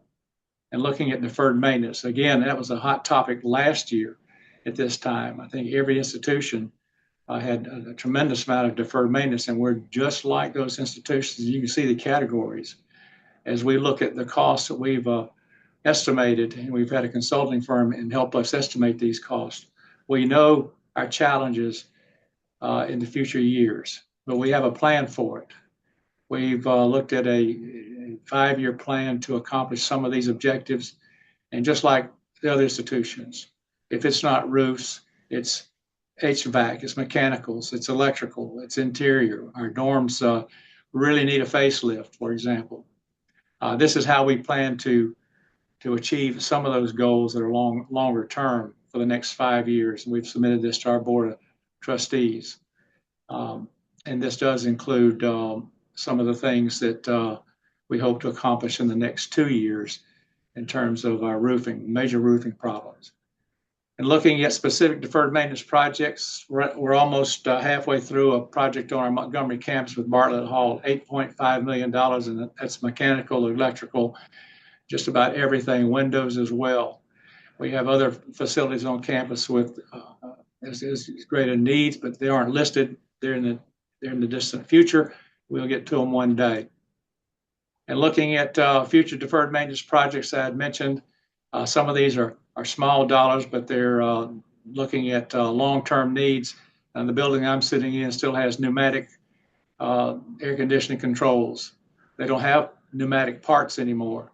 We're shopping on eBay for parts to repair these controls to control our temperature in this building. It'll be $2.5 million cost to retrofit this building and upgrade it in its mechanicals for HVAC, as an example. Tremendous deferred maintenance needs. Compensation, Chancellor's pleased to say since 1991, we have given some type of an increase, across the board increase. And we look at these as somewhat merit and really need-based. All of our employees have needs. Inflation cuts into those needs to some degree. We've been able to exceed the inflationary effects on the cost of living adjustments. We want to continue this trend. We're looking at anywhere from a 3 to 4% increase going forward. Hopefully, it would be larger, but we'll see how our investments are doing. It'll help fund some of that. But we're proud of this trend. I don't know if many universities can say that employees have received some type of a salary increase for as long as we've given our employees. And looking at the compensation, others have mentioned TRS and PHIP. We were actually glad to see that PHIP decreased. And we're going to save $174,000 before that. However, our Tier 2 TRS increases by $1 million. Certainly some of those funds of that 7.84% that we're requesting will be applied to that. And then just the salary increase is going to cost us about $2.3 million of that $6.9 million. And that's about as short and as simple as I can make it, gentlemen. Thank you so much for the opportunity. Thank you, Dr. Bookout. Any questions, Dr. Bookout? Dr. Bookout, always a great job you do. Thanks, sir. I learn every time you do one of these. I think, you were wise to try to stay within the parameters that we know the legislature has. I think that sometimes it is easier to sell when we get there. I know you all have the new program coming forward on chiropractic. Is there extra cost associated with that? Are you having to change a lot at the Dothan campus? Sort of tell us about that initiative. Yes, sir. We're very excited about that, as it will be the second chiropractic degree program by a public institution in the United States. Pittsburgh has the other institution. I think there are 12 private institutions that offer the same or similar programs. We're going to locate them on our Dothan campus. We have the space for that program. We've earmarked about $15 million over the next 5 years to fund startup and then operating cost. And we've, I think, just hired or in the process of searching for a director. We have several facilities, Everett Building, Adams Building on our Dothan campus. We think that's a very good location because Dothan offers a lot of health services. We're looking at an arrangement with the University of Alabama for a clinic on our campus. We've talked to UAB about renting some space for some other healthcare related interests. But we do believe that the School of Chiropractic, when we offer that doctorate program, it's going to be about $130,000 tuition program that's in line with others through our research.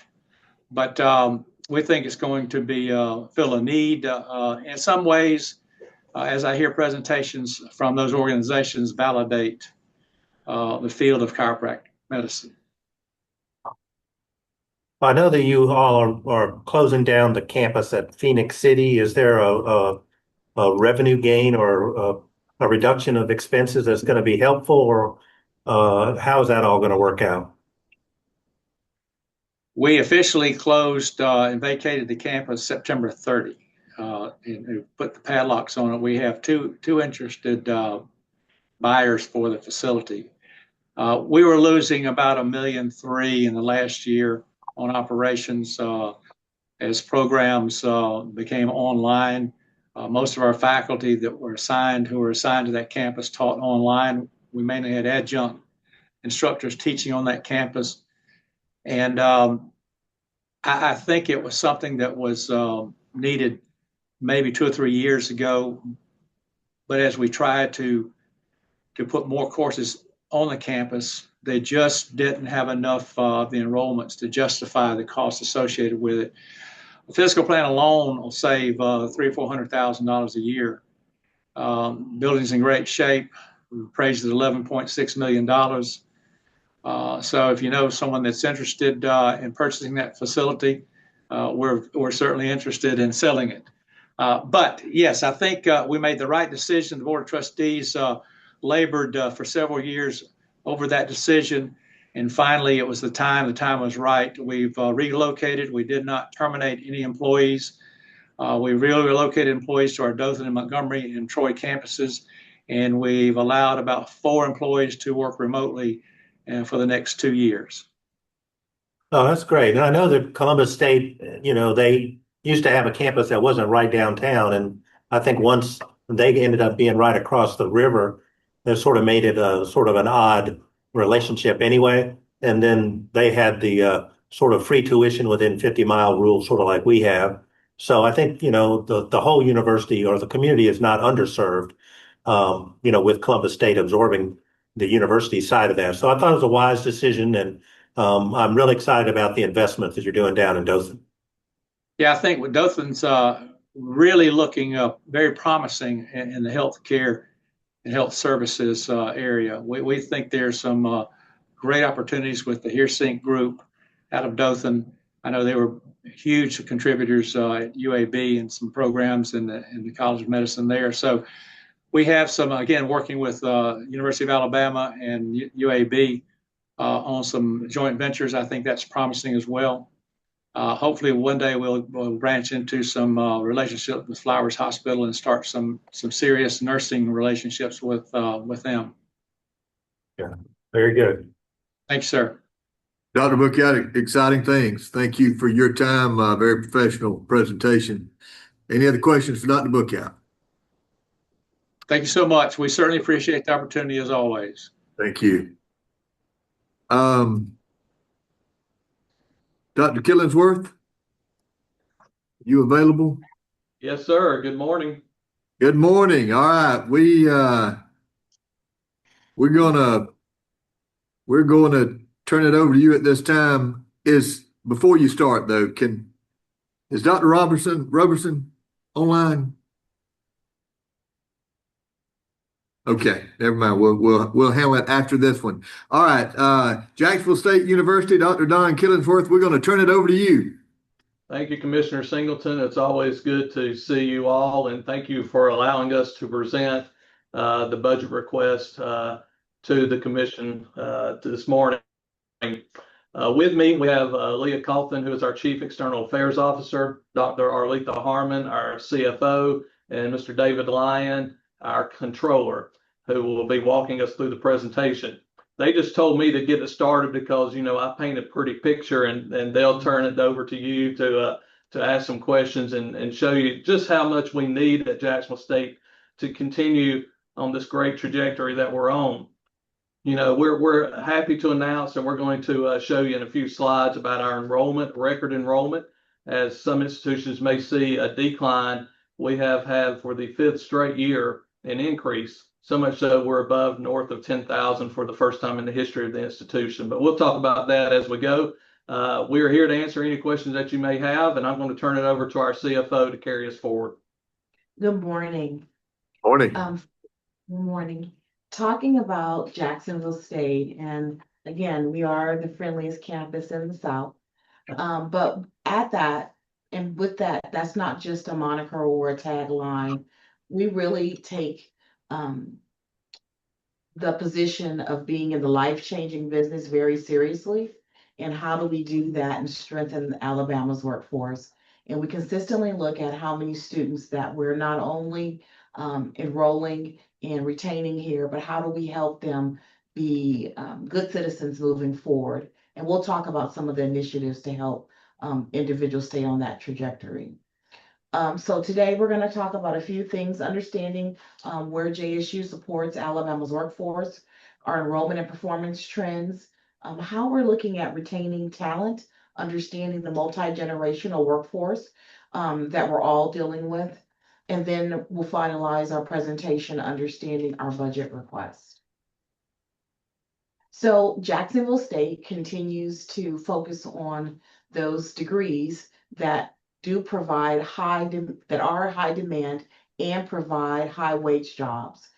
We do look at the backbone of the state and support our police initiatives and law enforcement training out at McClellan. We also are ranked #1 in teacher production, as well as we focus on producing several nurses that support our institution. I actually went to the doctor and had JSU nurses that were at their doctor's office that worked on me. So it's great to see that they had that training here at JSU. So with this is just some information that shows that we are looking to continue to work in those high impact fields. I know in the months to come and soon, you'll be seeing additional new degree programs and offerings coming to you, like for speech therapy, entrepreneurship, and aviation. Again, we're looking at how do we meet the needs of Alabama through us training its workforce. Also, Dr. Killingsworth did mention that we are seeing an enrollment over 10,000 students. But we're not just looking at what we're doing with the students and our enrollment trends. We want to be a comprehensive institution. We're a regional institution, but we still focus on those comprehensive needs of all our students and looking at how do we support that. And we support that in the classroom. So we look at our student to faculty ratio. We also are looking at our students who are full-time and part-time. A lot of our students are working and coming to school and life, or maybe coming back to the institution or are transferring. So we want to make sure that we're providing and supporting their needs, as well as those traditional students that are coming to the institution, right? I do talk about the campus size, and I'll talk about a little bit later how we understand our logistics of being a campus and our boundaries, but how we're investing in making sure that that infrastructure remains current and supports our student needs and our different type of student. I think one thing that we're focusing on, in addition to just looking at enrollment, we want to make sure that we enroll students, they're retained and are persisting, but also that they're performing outside of the classroom when they graduate and are able to go into the workforce. So we do look at those tests that our students have to take, and we monitor what those pass rates are, because it's one thing to educate the students, but it's proven that that education is truly equipping them to work in their preferred fields. We're also looking at the elements that could potentially be a part of performance and additional funding and looking forward. I talked about retention and completion. Dr. King, that is over our Student Success Center here, he has been selected to work with the Department of Education to understand how we reimagine those experiences for our students and how we support them moving forward. So we do look at degrees and that graduation rate, but we're also looking at first generation students. We have a new first generation task force and committee that's saying, how do they meet the needs of those students that are coming to us? We all understand the education cliff, but how do we get students re-engaged and emerge? Or students that may not be traditional students to come back if they're transferring, if they've stopped out, working with the state to get those students back, or retraining or reskilling and helping them scale up what they have. So this is what we're looking at in terms of not only enrollment, but how do we make sure that the performance aspect is addressed. I talked briefly about us addressing that multi-generational workforce, and you've heard several individuals this morning talk about their benefit packages and compensation. And JSU is in its second year of a compensation study, a multi-year compensation study, looking at a total compensation philosophy, understanding that the needs of someone that's about to retire, or of a parent like myself that has students that are entering college, or first-time parents that are needing parental leave and support. But how do we provide for those needs of all of our students, all of our faculty and staff through direct salary and our benefit offering? So we look at those things and how we can support them, and understanding how the workforce at JSU is equipping them to have work-life balance. Forbes did recently announce that JSU was one of the best employers in the state. Number one. That's headquartered in the state of Alabama. We were ranked number one employer. Yes. And that's right. That's impressive for us, looking at this philosophy and how it supports our mission. Then also looking at our revenue budget and state appropriations. And, we've heard a lot about state appropriations and tuition and the approach individuals are taking, whether they want to increase tuition or not. But at JSU, we do see appropriations not just as a line item, but as a cornerstone of our financial health. It helps us to bring stability to fluctuations that possibly may exist with tuition and fee rates. It also helps us to ensure that we're meeting the needs of other strategic initiatives of the state through our centers. And I provided a kind of a short list of those centers there. And then it helps us also to expand our scholarship and our support for our students. It helps us responsive to economic changes that are ongoing. So then looking at strategic investments, we've talked about student success and retention. That's paramount for us.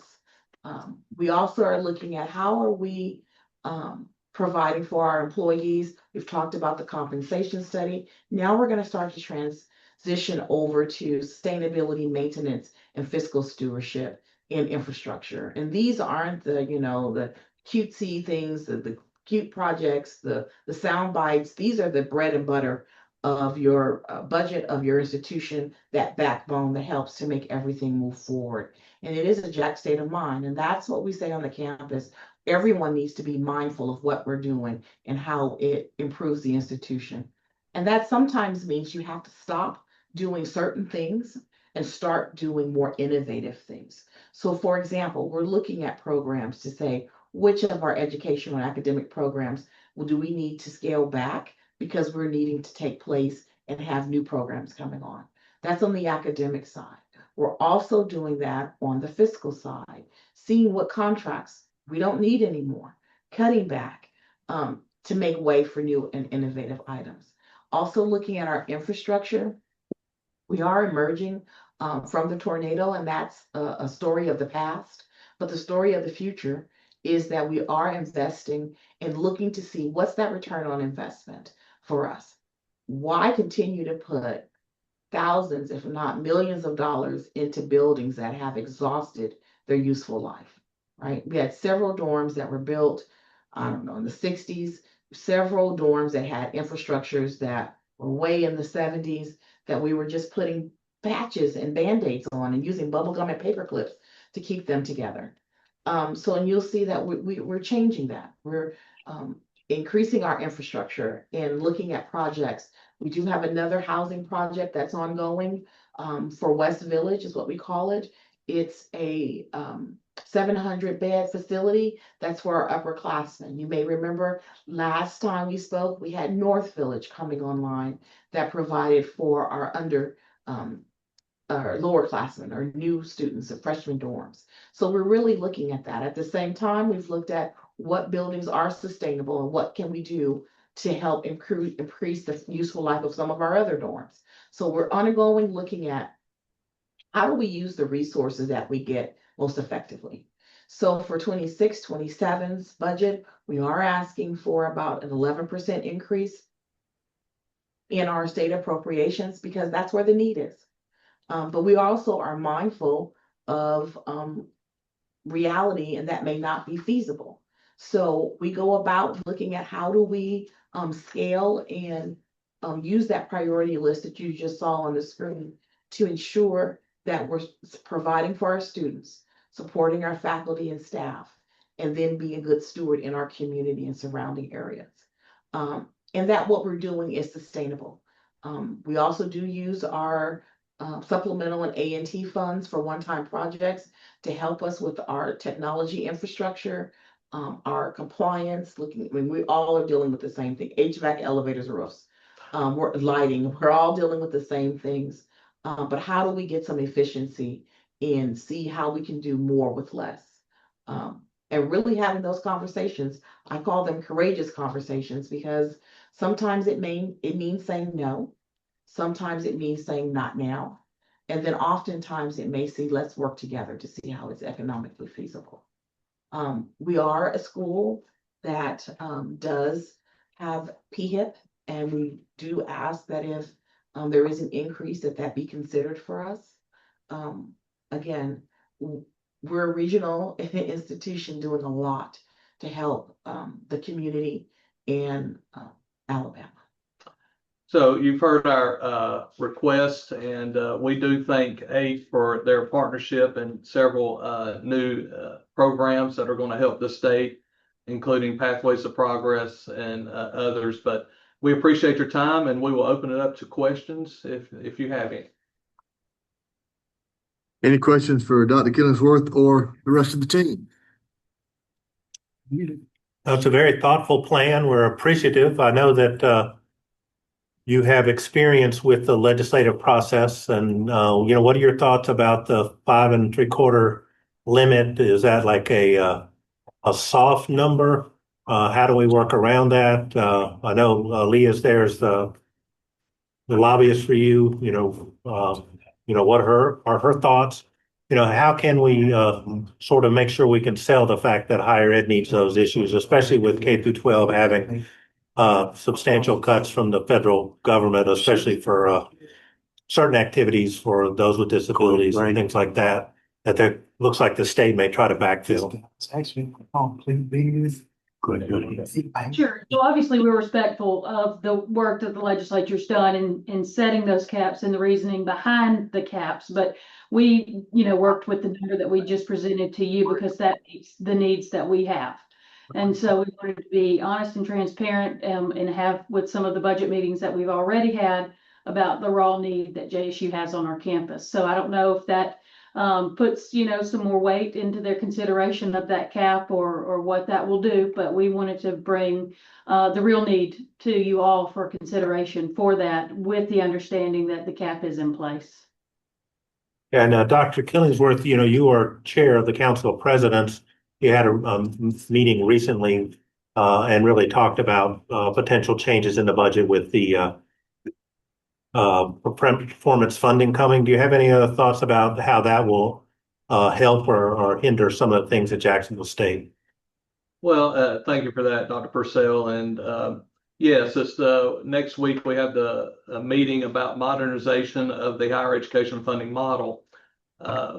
I've stated that we need to be at the table to offer some type of compromise or suggestions before something is handed to us that we may not like.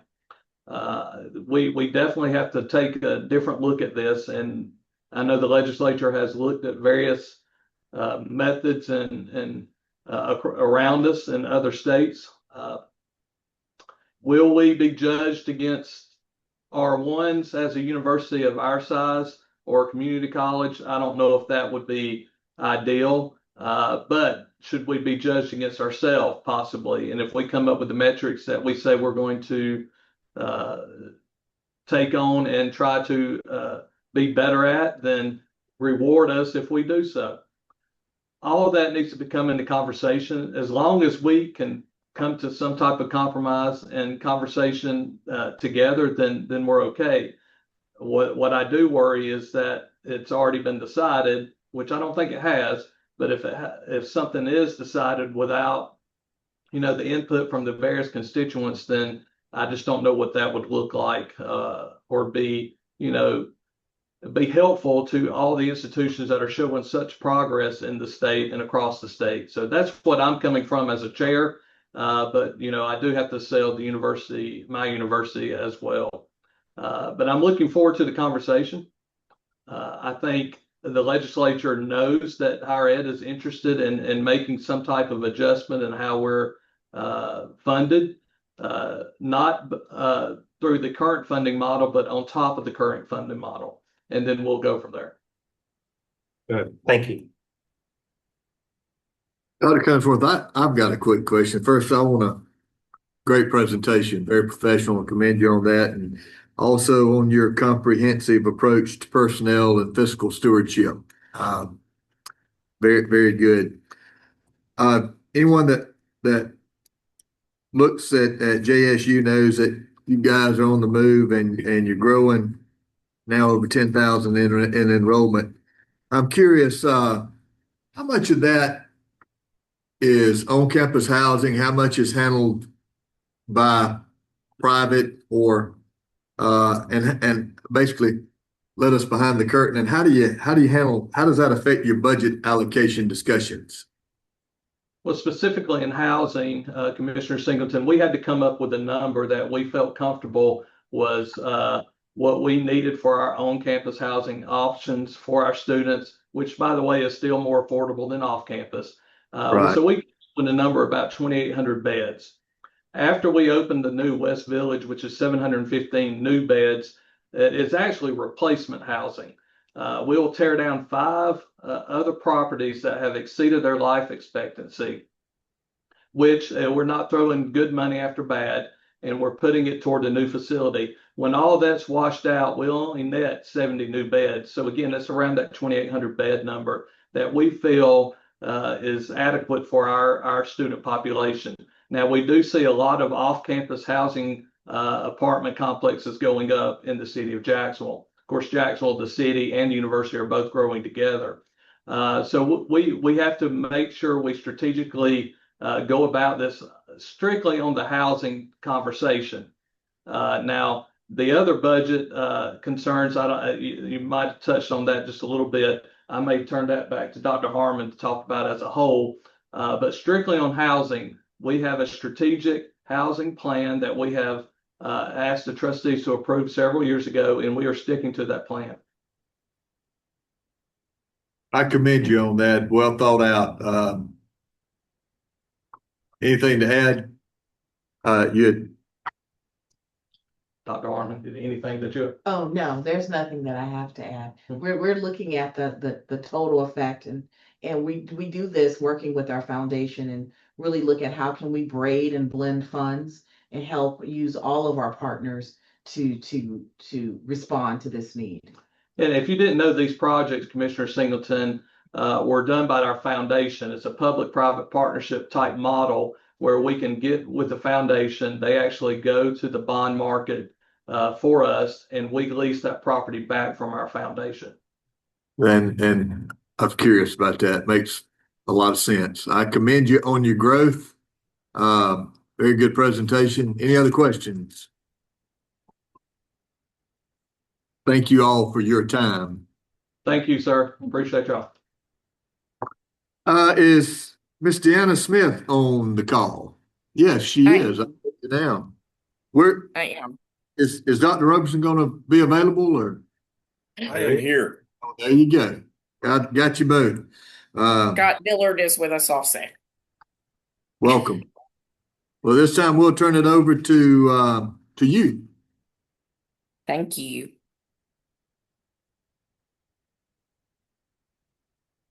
Let me get our presentation up and started. So we wanted to start with some of the accolades that we've had. I'm very proud that despite a leadership transition and some financial challenges that aren't that have certainly been in the media some, we continue to be very high quality. We're the only school in Alabama who's earned a top 10 ranking in the U.S. News and World Report for 5 consecutive years. One of the metrics that I'm most proud of is we made a 17-place jump in performers on social mobility this year, which is measuring the success that we have in helping our Pell eligible students, which is a significant population we serve. We continue to be strong for veterans and their families, and so we've been very proud of that. Other things, we have been a college of distinction for 14 years. We are one of the safest campuses in Alabama. And again, we're military friendly. Program specific, we're very proud to be able to help the state in terms of teacher production, and we've earned an A+ for that math instruction. We do a lot in terms of AmSty support for the state as well. Our comms area has been placing first in film in the state and internationally even 20th. English was recognized this year, a best college for English. And our education programs online for masters, again, helping produce qualified teachers, has moved up to 44th in the nation, which is up from 73rd last year. So we feel like we're working really hard in areas that are contributing back to Alabama's workforce. This year, we obtained a new accreditation. So for the first time ever, our strength and conditioning concentration over in exercise and nutrition science received its accreditation from the council. We've done a lot of capital improvements over probably the last 10 years or more. Some of the most important ones we've done: central utilities boiler replacement. So things that really aren't attractive to donors. We've had a lot of HVAC repairs and replacements. Always seems like those come up in the heat of the summer. We also completed our final phase of campus electrical and high voltage infrastructure. And to me, that was a very important project. When I arrived here about 17 years ago, our physical plant director would say what kept him up at night it was this electrical and our high voltage. Interestingly enough, our current director has found a memo from the 1970s where that had already outlived its useful life. And so we've really kind of been stringing that along. We have seen outages in parts of loops of that infrastructure, and we knew it was rising to critical. And of course, much of the state funding helped us with that. We did end up covering a good piece of it too. It was just a very significant project. We're focused on safety, so we're in the process of some fire alarm upgrades. We've made some improvements in the library for student services. And so again, we're trying to focus on continued student success. And we do that a lot in the area of Pell eligible and first generation students. Our enrollment has been stable. We still support the majority of Alabama residents. So 86% of our students are from Alabama. We had the highest freshman class on the first day since 2012 for us. So good indications for us. 91% of our graduates from 2023-24 are either employed or they are in graduate school. So that's a great success rate for us. Many of our students remain in state for their careers. We saw a significant improvement in our retention rate. It's jumped to almost 80%, which is phenomenal. We're very proud of that, and that is helping in terms of the revenue production for us. The new nursing major is off to a great start. We're happy to help fill that problem in the state with the nursing shortage. We have 70 students right now in that cohort. We've also have a doctoral studies program trying to help with higher education leadership there, of course, with K-12 leadership there. We added our second cohort this year. So for challenges, in the last 20 years, we've used a significant amount of our funding for capital projects. We have a significant backlog of deferred maintenance. We're lucky that we've been able to accomplish some of that. It continues to be a problem for us, just like other institutions. Over the past years, I've been on the faculty for about 7 years and just came back to this role. But during that time, it seems as though we had gotten to a little bit of an unrealistic budget. We had not kept up with the rising cost in the budgets. Certainly, we've seen significant increases in travel, charter buses for our athletic programs and our student groups, things like that. And our revenue budgets had been stretched about as far as they could. And so one of the first things I did when I arrived in March after the retirement of our former CFO is to start to look at how do we get back to a realistic, balanced budget. And we have accomplished that. So we're still up against rising operational costs. We had this year significantly hit us with healthcare. So we did restructure our healthcare plans to try to be more efficient. That we've been very employee friendly there. And we had no tuition increase for 7 years until this year. And so we've been able to take care of our employees. So we were giving some salary increases, trying to keep up with the cost of living during those times, but we're not increasing our revenue from that area, from tuition specifically. So our current status, this is really more of a turnaround situation for us. We are in a leadership transition. Dr. Robertson has joined us and has probably 35 years experience and knowledge of the university, and that's being very, very helpful for us. He has identified strategies for recovery. We're engaging the entire campus in that process. And so you can see some of those here.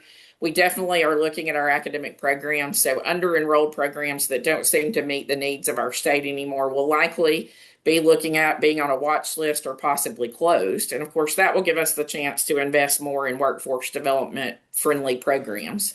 Several of our programs right now are designing new curriculum that I think will support needs more, and you'll be seeing more about that in the future. We're doing viability analysis of our athletic programs. We have probably 23 sports, and that's a lot for a very small school. And so we will look at whether that is sustainable for us and what that might mean for us in the future. We are certainly evaluating all of our business models right now.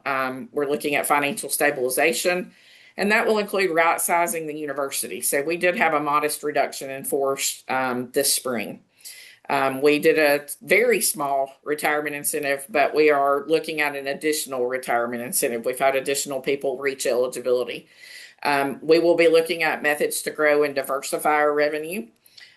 We are using significant scholarship funds from both the university side and from our private donors, and we want to look at optimizing that to help the most students possible and continue to grow our enrollment. And lastly, we're really planning for what will UM look like long term? What will we be after a transformation, and how we do business and how we recruit? We've completed several things. As I mentioned earlier, we've balanced the budget. We now have realistic tuition projections. Maybe even some would say conservative. That tends to be my nature, to be sure we're safe there. We have corrected some of those understatements in the budget, so I feel good about where we are in having a balanced budget.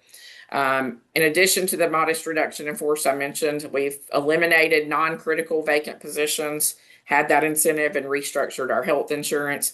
And so we are underway in a number of areas where we are learning to be more efficient and preparing to transform our university. In 27, we did ask for a significant increase.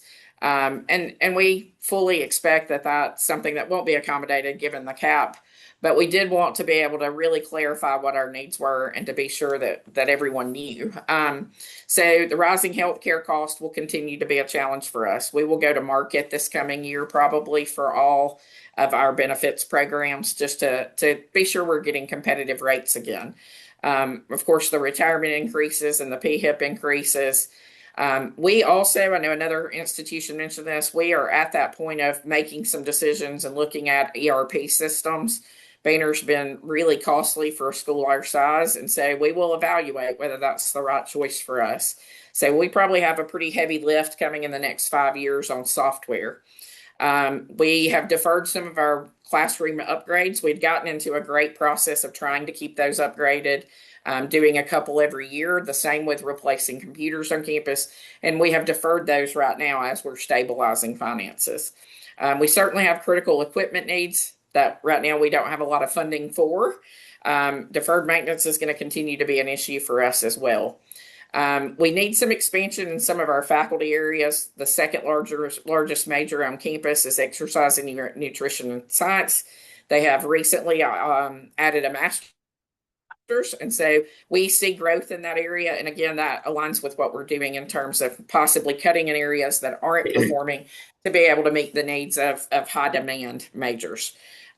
It's probably the same for all of us, but of course, mental health is an area where we need additional funding there, additional counselors for our students on campus. And I think that aligns with just the national crisis in mental health. We always have critical capital needs. I will say this, we're probably within the next 3 years needing to look at a new residence hall.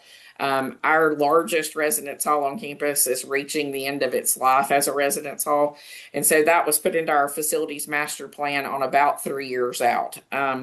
We, of course, are at a point right now where it's not feasible to refinance our existing debt. And so we would be looking at our debt management as we get closer there, as well as asking for outside funding for a new residence hall. But, there are labs, there are all kinds of issues across campus that still need to be met from deferred maintenance before we get to that residence hall as well. And so that was what we had prepared for today, and we are happy to take questions, to answer any questions you might have about the university.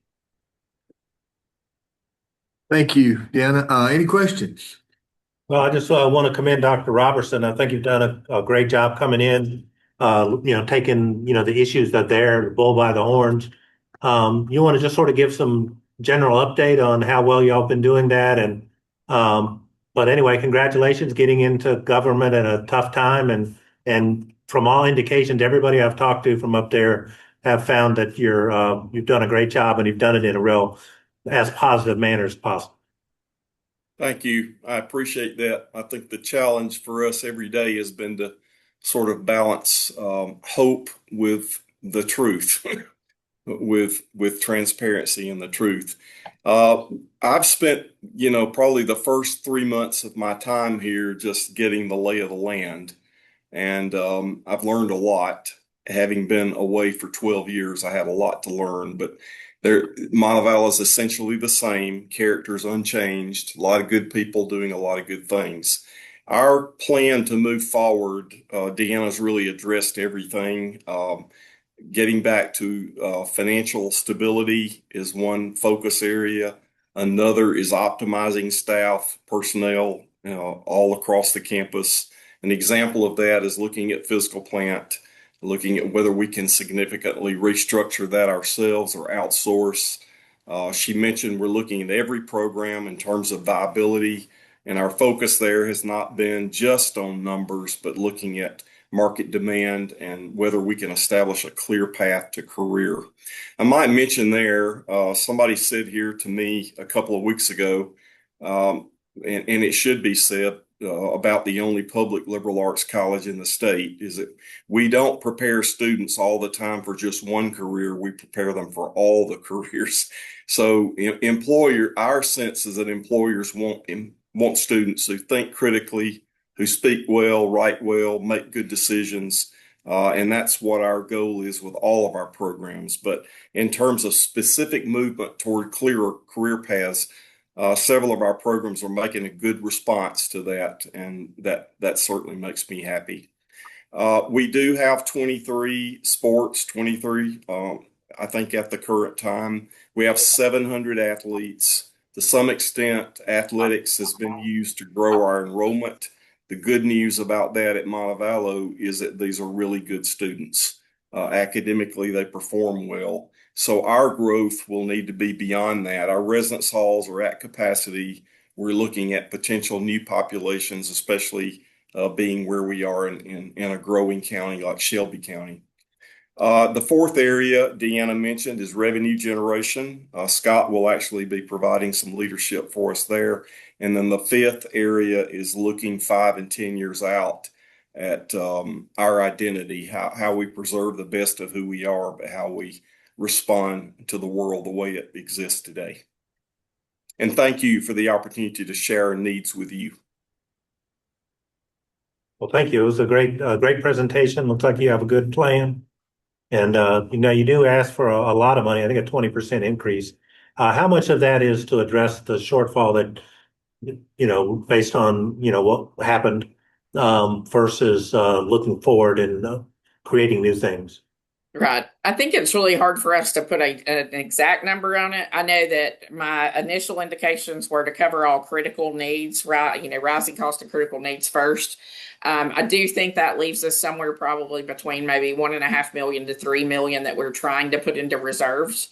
So right now we are just at a balanced budget. So my goal for 27, whatever resources it comes from, whether it's us having to make additional cuts, which is well underway, our goal is for the 2027 budget to have built in a transfer into our reserves somewhere between 1.5 million to 3 million.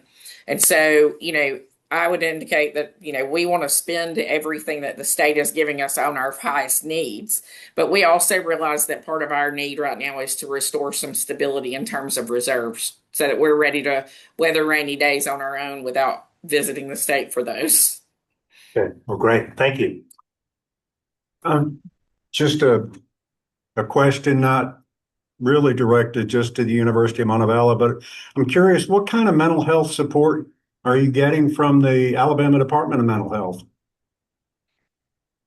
I think that we have partnered with them some in the past. However, what we have generally found with them is that they are backlogged as well.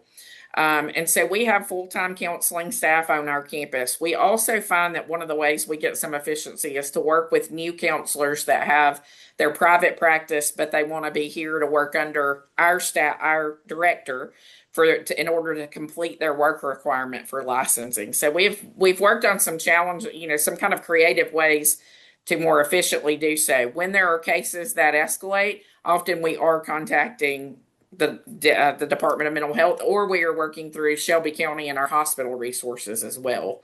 We're fortunate we have a good relationship with Shelby and have worked with them in our nursing program. And so we are keeping all those relationships open as well to try and escalate things. We try to handle as much as we can here locally. We also have a PA on our campus, which has been a great benefit for our students because she can write certain scripts under the direction of a local doctor. And so we are trying as much as we can to address their needs first line here, but we would cooperate with other areas. In addition, that's great. Beyond meeting our own needs on campus, we have through private funding, a center that serves the community. We have a really healthy graduate program in counseling, so that center serves the community, and it provides a training place for our own graduate students to get direct hours of counseling. Yeah. I got a quick question. I'm often curious about, you piqued my interest when you mentioned right sizing the university. As you go through that study or exercise, is there any insight into the optimal student to faculty ratio, or is that just specific to your operations? Well, so many times is linked directly to liberal arts colleges, and what we market is value, and part of that value is the relationship between our faculty and our students. The smaller we keep that, the better. But frankly, that's a function of the discipline. The class size in an accounting class versus a composition or writing class versus a history class, that varies. It depends on how those classes are being conducted, and what we like to have here is full interaction between faculty and students, lots of hands-on activity and projects and field connections. So the smaller classes we have, the better. Correct. And I think a lot of that is going to be market driven. So I've appreciated for all 17 years being able to brag about our class size, but on the faculty side in business, we have a lot of demand. And so our classes tend to be larger than the average.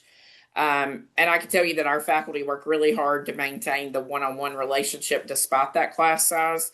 So I do think there's areas where we see creep in that class size, and that, of course, is efficient from a revenue standpoint. We make sure that when we're seeing that we are maintaining the Montevallo connection with our students. And I really appreciate being able to talk to you guys about this because I am an alum, and I can attest to its life-changing abilities in those small classes. We thank you. Any other questions? Thank you again for your time. We appreciate it. Thank you. Thank you. Evan Thornton? I was just gonna ask if she could list all 26 sports that they had. I know. Yes, sir. Mr. Thornton? Hey, we have Evan Thornton with the University of North Alabama. Yes, If you're sir. ready. You're ready. All We're gonna right. turn it over to you. Okay, let's see if this will work. How about that? You see my PowerPoint? We do. Technology's always just hold your breath. Appreciate you guys' time. I'll get through this as quickly as possible. Leave room for any questions or comments. But things are good in North Alabama.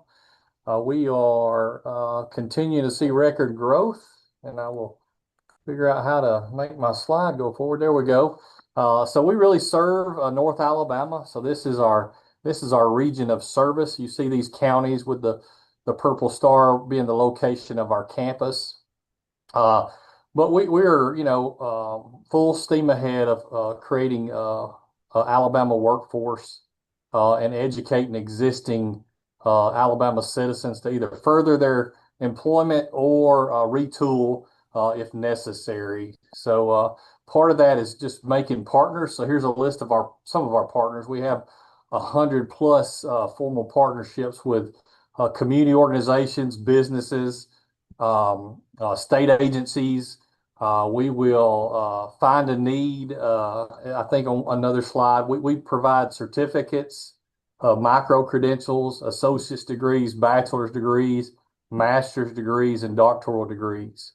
I think we're the first university in Alabama to be able to do that. I think some more have came along, but we were the first to be able to do that. So you take one of these partners, Huntsville Hospital, and they have a need. And so I think for Huntsville Hospital, we created a medical Spanish. And so that was a certificate they needed for some of their employees to be able to deal with that. So that's a certification or a micro credential that we created. But a lot of these partnerships are relationships, and it's about finding opportunities to have our future graduates go to work, have internships provided, and hopefully maybe even some way for that organization to give back to the university to provide for our region. So we heavily focus on creating partnerships with organizations and governments and nonprofits, and so I think we've been successful at that. We have the largest MBA in the state of Alabama. That's your adult learners, basically. And that's somebody trying to advance their degree or their career, maybe at Boeing or a Space and Rocket Center. So that is something a market that we've been heavily in for a long time.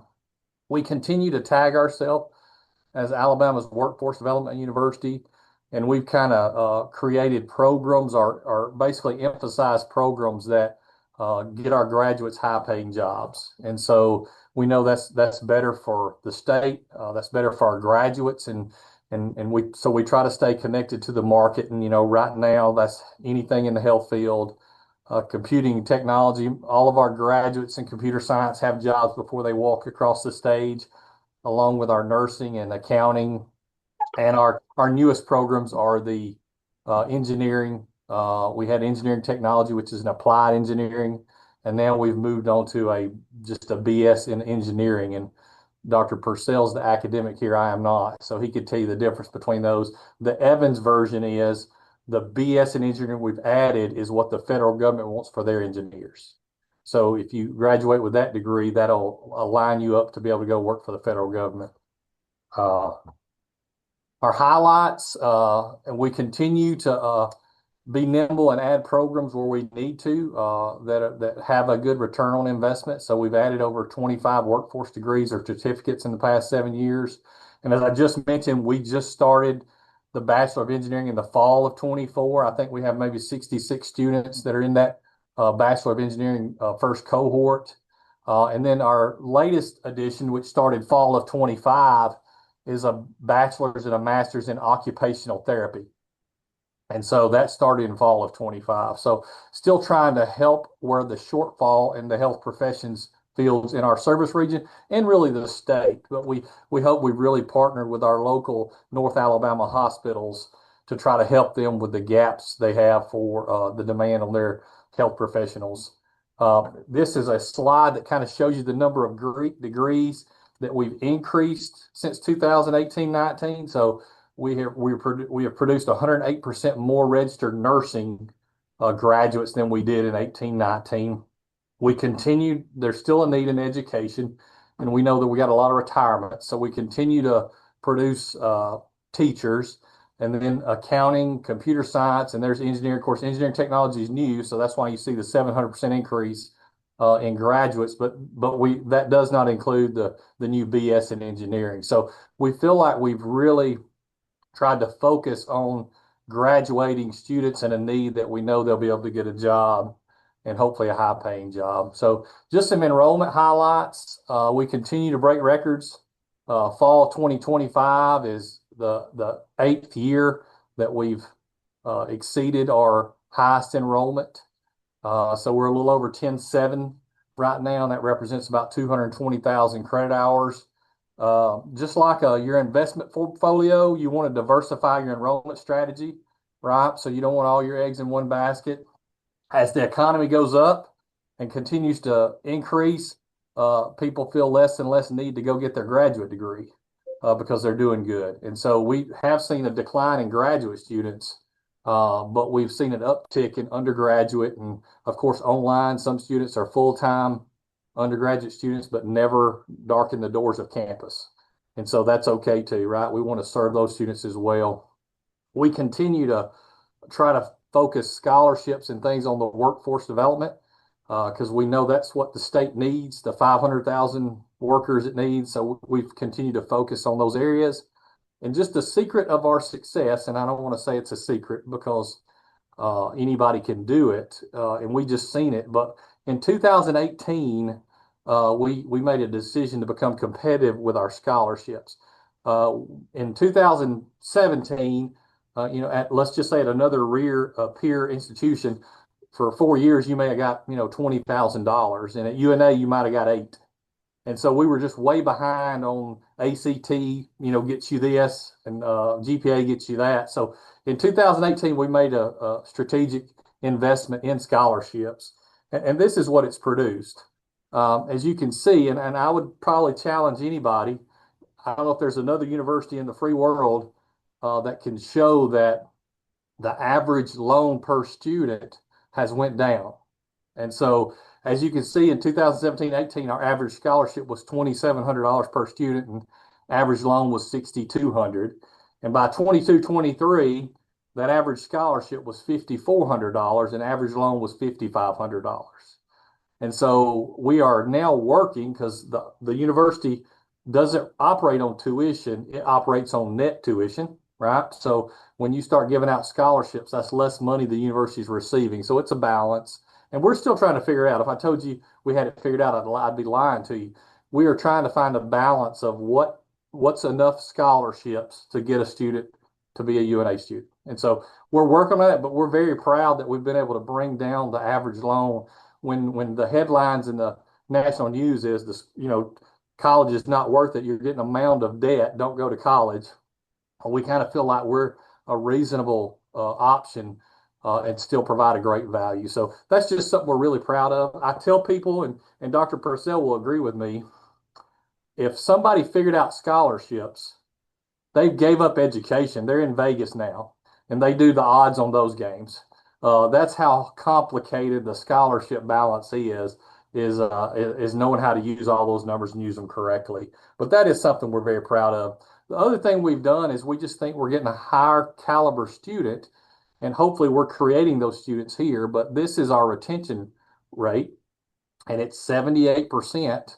And that's far exceeds the average and other institutions our size. So we kind of feel like we do have something special here, where we are more in your private or maybe even flagship retention rates than a regional public university. And as Dr. Purcell knows this, sometimes retention is out of your control. You may just be transferring, you may be there a little while, and so that punishes that regional university if you're just there and then you're really transferring somewhere else. But we are still very proud of our retention rate.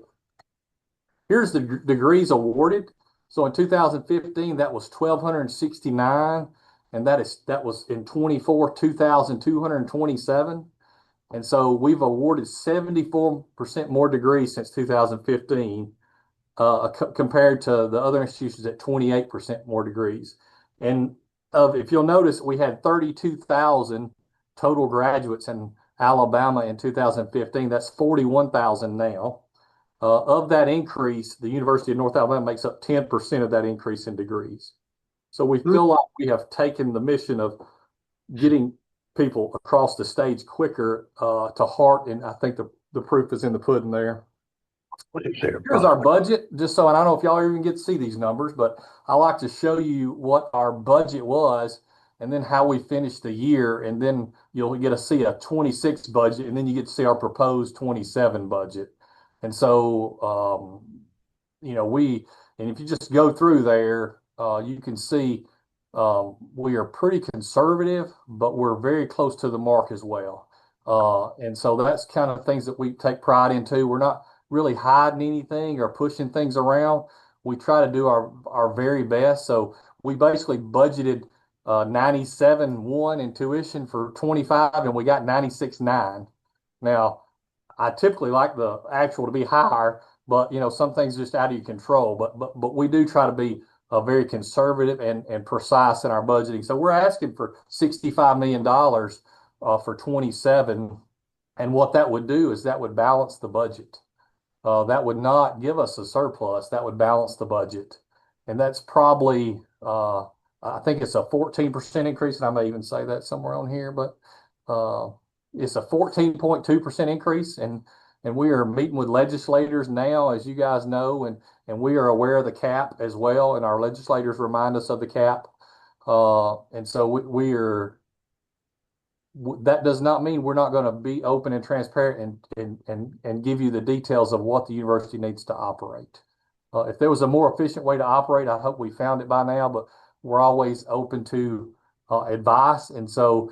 We are, and I hope everybody else has told you how much better higher ed has been the last few years with all the one-time money that we've been given. And if I slide back to this budget right here, if you'll see on the 25 budget, we don't budget the A&T and supplemental because it really doesn't happen until it's in arrears. And so we got $19 million in supplemental and A&T for FY25. And so we had a shortfall of about $4 million. Well, so that means probably, you know, we'll end up making $15 million in 25 because of that one-time money from an accounting standpoint. However, just with Moody's and S&Ps, it's about operational money, and so they do frown a little bit on one-time money that you're continuing to use to operate. But we are not going to pour mouth. The university's done a lot of great things in the last few years because of the one-time money that we've been provided. So we're very grateful for that. We have a lot of deferred maintenance needs, but we've gotten rid of a lot of deferred maintenance needs as well because of the one-time money. So we are very fortunate with the Rolling Reserve Act that we haven't seen proration, and we've been getting this one-time money. So still a lot of good things going at the university.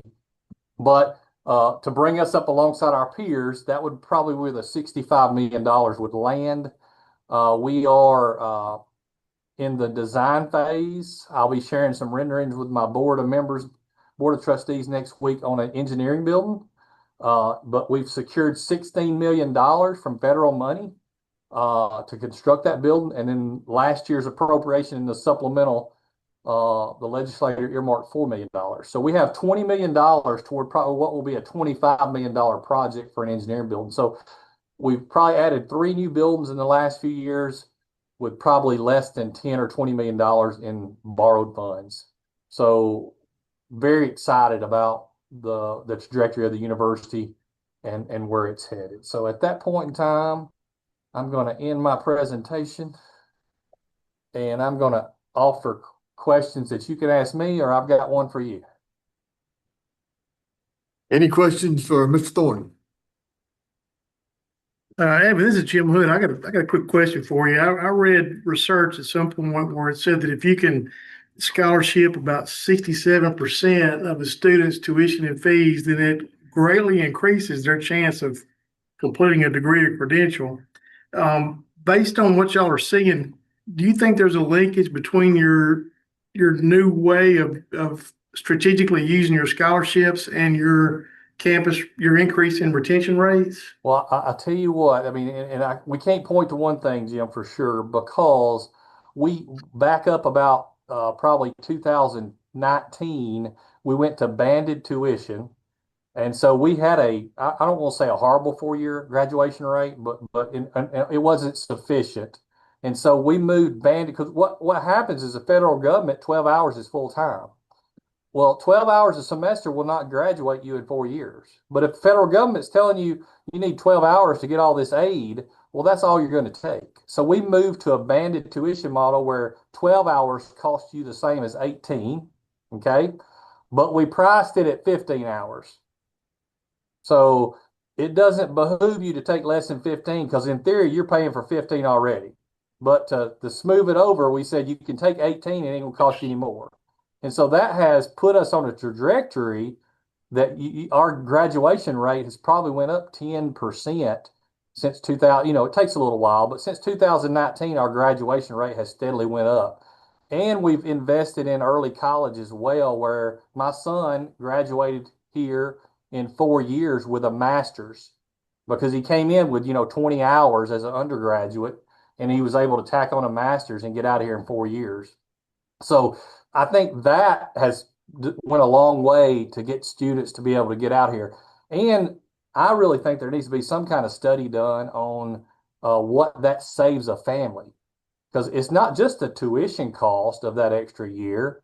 It's you're missing out on your wages from your job you would get. And there's housing and living expenses. So there's just a huge economic impact to get somebody out of here in 4 years. And so we know that we weren't competitive with scholarships. So, in theory, you don't have to borrow as much if we're picking up the tab. And our discount rate has went from, like 12% to 38%. And we know that, and we did that on purpose. But the national average is probably still over 50, is my guess. So we still feel like we're probably doing better than most as far as our scholarship offerings. And I don't know if I answered your question, Jim. Yeah, I just have you talked about Moody's and how important that is. Does Moody's still do a ranking every year, or do they just sort of randomly No, do that? they do surveillance on your debt. So if you have outstanding debt of any significance, you're gonna have a call with Moody's and S&P. We do both, but yes, we have an annual surveillance every year with Moody's and S&P. So an institution that doesn't have any debt wouldn't be on the list. No. Yeah, I got you. All right. Yeah. No, I think Moody's is an important measure too of just stewardship. So I think it is an important measure. But y'all always do a great job. You seem to y'all have a capitalist bent to it. That does well. Now I hear that you no longer have a lion. Well, tell us what the issue there is. Yeah, well, we need the Jim Purcell line enclosure, and we need $6 million. And you can have a line back on campus for about $6 million. There's standards. It's a zoo. I don't know if y'all know that, but when you have an animal, it's a zoo. So you go by their guidelines. And so for their guidelines, we'd have to double the size of our enclosure. And then where we had volunteers that, basically raised those lines and took care of them every day, those volunteers have passed away. And so we'd have to hire someone. And so we've always never spent state money on the lines. And so we need an endowment. So I think the price tag's about $6 million to get the lines up and running again. Okay. Checks in the mail. Okay. Evan, there's a lot of talk on the scholarships. Very, very interesting. How are most of your scholarships funded? Institutional dollars. Your institutional dollars, okay. Yes, sir. Yes, sir. Now we do have a foundation, an endowment, and I think we're getting close to $100 million. But this is where your accountant, those are for students that are already here. Well, that doesn't help me recruit students. It does lower your bill, because once you're here and you define your you're a major, there's probably some money for an accounting major. So it will reduce their cost of education, but it doesn't allow me to recruit students. And Gotcha. so it's good to reduce this cost for them, but don't allow me to recruit. So I have to use institutional dollars to recruit students. Thank you. Any other questions for Ms. Thornton? Okay, can I ask y'all mine? Yes, sir. Okay, there is $15 million there for outcome-based funding. And so I want to know where the status of that was, because I think we fare up fairly well as far as what we thought would be the outcome metrics. Yeah, so several years, y'all all worked on that. The legislature is looking at it because there was sort of quiet opposition behind the scenes on it. They're having a budget hearing, on Tuesday to sort of talk about performance funding and the future of that. So I do believe they're going to eventually move on it, but we've been holding it and rolling it over every year, so it's safe. So when it is distributed, it'll be there. And I think the new idea is to actually look at what the talents of the institutions are, maybe provide some extra funds for what you do well, but then also hold you accountable for progress on your best efforts. So I'm very interested in seeing what's going to happen on Tuesday, what that conversation is about. And I think Dr. Killingsworth was correct. It's important for us to keep letting legislators know that we want to be a part of that conversation. Well, and we want to also. I think that, we don't want duplications across the state. And region workforce needs are different per region. So put us on what our region needs and let us go to work and try to perform. Yes, thank you. Appreciate your time, Ms. Thornton. Y'all have a good lunch eventually, I guess. Thank you. Yes, sir. Thank you. Kristen Roberts and Peter Sussman with the University of South Alabama. We will turn it over to you. We're here. Thank you. Good afternoon. Good afternoon. So my name is Peter Sussman. I serve as the VP of Administration here at USA, and joining me on the call today are Claire Easley, who's an Assistant VP in our Budget Office, and Kristen Roberts, who's the Vice President of Finance. I think you're used to seeing Nick Locus on with us, and he was unable to join us today. And really just bring you greetings and a budget presentation on behalf of President Bonner and Dr. Kent, who are actually doing some student recruitment right now and are out of town. So our Board of Trustees just approved our FY26 budget in September. So clearly us, as well as our colleagues, and quite frankly, AIC are probably very early in the budget development process for 27. But we do want to spend as much time going through this as we can to give you an idea of what we're looking forward to. So our 26 budget was approximately $1.54 billion, and our 27 request is going to be 1.59. So that's an increase of about $55 million. Of the total budget, USA Health, which is our healthcare operation, represents a budget of just over $1 billion, meaning our main campus budget is a little over $500 million. And so the overall budget increase of $55 million is really divided about in half, with about $23 million being related to the General University and about $26.5 million being related to the USA Health budget. Our unrestricted budget increase is primarily driven by a 10% increase in the Education Trust Fund, and then there's also an increase in our patient service revenues at USA Health. The ETF increase represents about a $17 million increase, $16.9 million. And then on the General University side, we're budgeting for a slight increase in tuition and fees related to enrollment gains. On the university side, the proposed ETF and tuition revenue will really be used to fund four main areas. It's going to be costs related to human capital, our ongoing operating expenses, which are continually under pressure. We'll be using the funding for the expansion of academic programs across in-demand disciplines. And then we'll also be looking to fund our deferred maintenance program and other capital projects.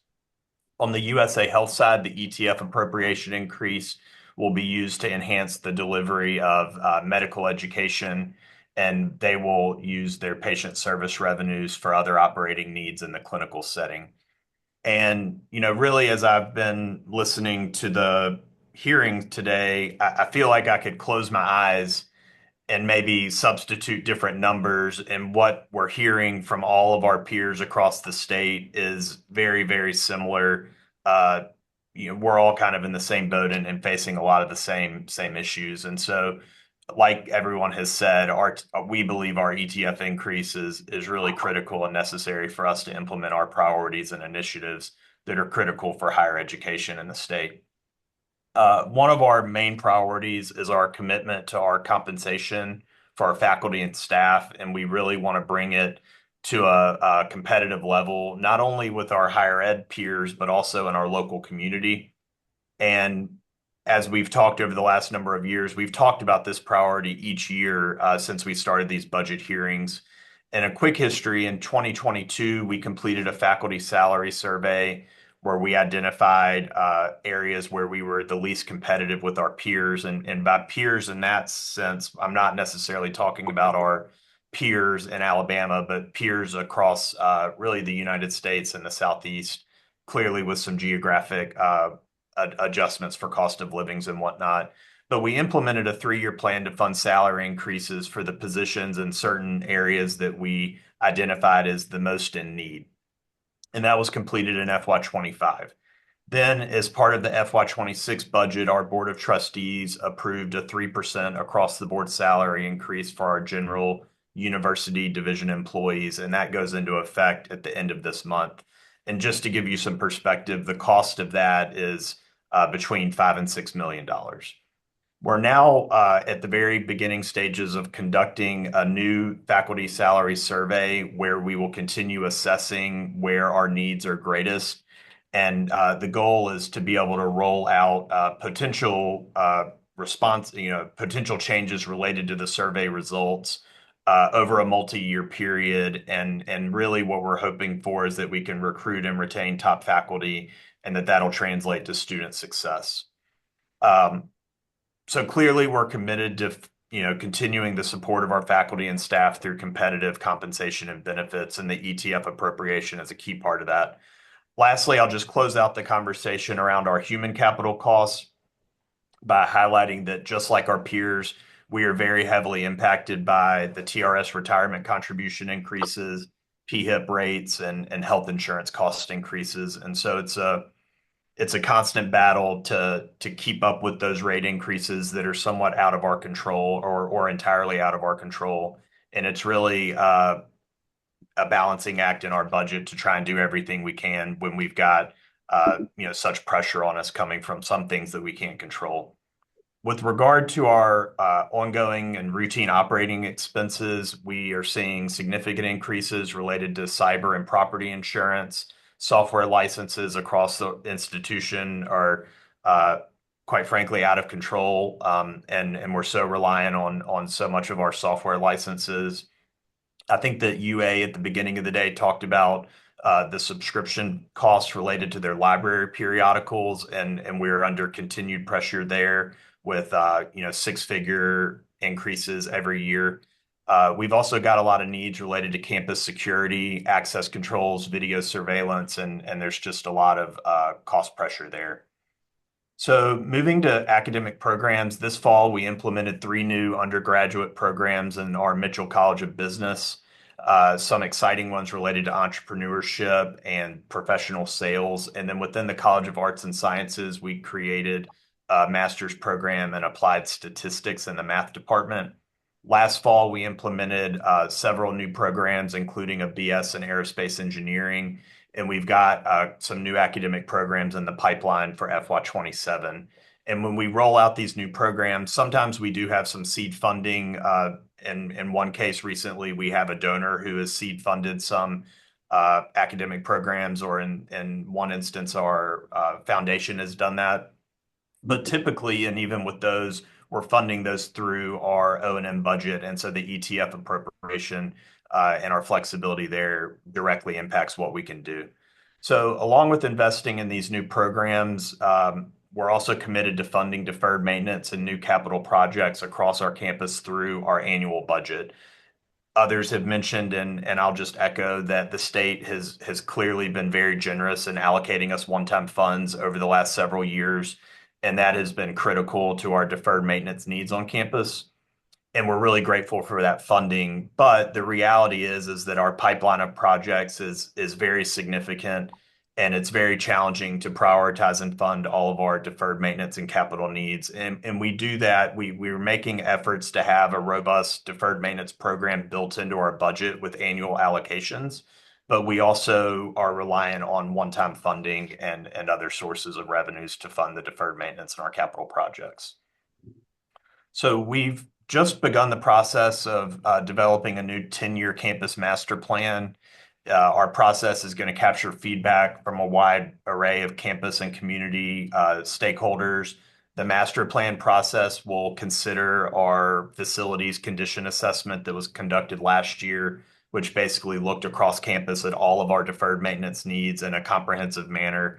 It's actually a pretty impressive document where each building on campus has a very detailed set of assessment that's been conducted, and it basically says everything that could be needed over the future life of the building to be replaced in each building, and it sets out estimates for that, and it helps us rank and prioritize that. And so kind of mirroring the information in that facilities condition assessment with this new campus master plan project, we're hoping to be able to do a lot of new and innovative growth and set our vision to the future on the campus, while also being able to address some of our deferred maintenance and our capital backlog. So like I mentioned, wherever possible, we're going to leverage our ETF appropriation to fund our deferred maintenance projects through an annual deferred maintenance allocation. And clearly, we believe that regular increases from the ETF are going to help us do that. So one project, as I'm kind of wrapping up the remarks on what we would use the ETF increase for, one project that we've talked about in prior meetings and that I want to give you an update on is our new Whidden College of Medicine building. So earlier in October, we celebrated a major milestone with a beam signing ceremony that basically was symbolic of the project being about halfway complete.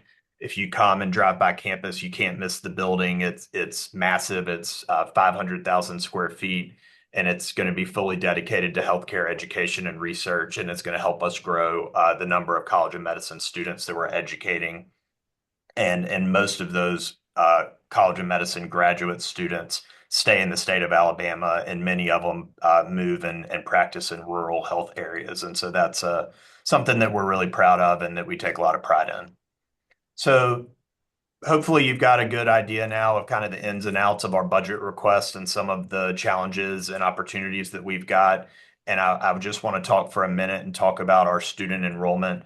I think that we've talked in prior years about how we've been very aggressive with our student recruitment and retention efforts, and we've been expanding scholarships and our approaches to reaching new students. And we believe our efforts are paying off. The numbers bear that out. We did have some enrollment declines for a number of years, but the last 3 fall semesters, we've had increases in enrollment. And now we're up over about 14,300, or we're at nearly 14,300 students. Some highlights are that this fall, our undergraduate enrollment increased 2%, with our largest freshman class ever enrolling this fall. We've also got about 3,000 students living on campus, and we are completely maxed out of capacity for on-campus living. Our undergraduate enrollment in the College of Engineering increased by 9%. And I mentioned earlier the BS in aerospace engineering, and a lot of the growth that Mobile has going on right now is in engineering and aerospace. And so it's very, very exciting. The Mitchell College of Business had, quite frankly, it's almost unbelievable, a 49% increase in graduate enrollment this fall. That was really led by our MBA program and some changes that we made to the program. Our PhD program in the College of Business has really become an extremely strong program, and it's now at its largest cohort to date. And last year was our largest producer of PhD graduates that we've ever had in a single year. Almost half of our students are enrolled in some type of healthcare program at the university. This year, our Covey College of Allied Health had a 15% increase in undergraduate students. And then again, I'm just throwing these numbers out there, and some of them are actually pretty unbelievable in the environment that we're in higher ed right now. But Several years ago, we started the Stokes School of Marine and Environmental Sciences within the College of Arts and Sciences. And we've got some really national and, quite frankly, international leaders in that competency. Dr. Sean Powers leads that as the director of the school. And they are seeing rapid growth and had a 27% increase in their enrollment this year. So hopefully the budget request and some of the highlights that I just shared kind of let you in on a secret or a not so well kept secret, and that's that it's a very exciting time to be a Jaguar. And we really appreciate everything that AIC and the commission does for our state and for our institution. And we thank you for your time. Peter, thank you. Kristen, do you have anything to add or? No, and I think Peter summed it up real nicely. But happy to answer any questions if y'all have any. Good point. Any questions for Peter or Kristen? I think y'all did a great job in explaining it, and of course, having the ability for us to see the campus and a lot of the progress this year sort of helps us get a three-dimensional view of what's happening down there, and we're excited about it here. Well, thank you so much. Everybody enjoyed having y'all down when you were here. I forgot exactly what was going on, but I hope you got my message where I let you know I wasn't able to make that reception, but I hated missing y'all. That's okay. The after party was nice. Very good. It's a beautiful campus. Peter, it was a great presentation, and it's a beautiful campus. We certainly enjoyed the hospitality there while we were there. So thank you to everyone involved. All right. Any other questions for Peter or Kristen? Thank you. Well, if not, we're going to take a break for lunch, and we will be back at 1 p.m. See everyone then.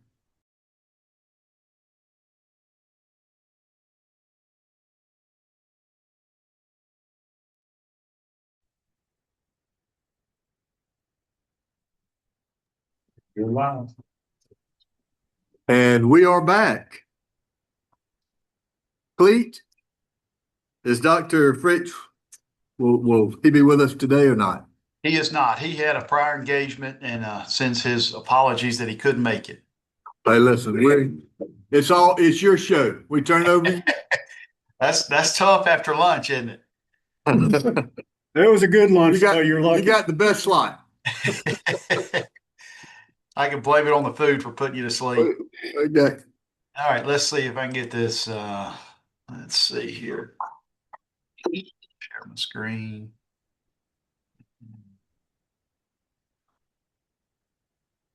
All right, can you see that? We can. Yes. Yes, sir. All right. Let's see. Okay, we'll get started.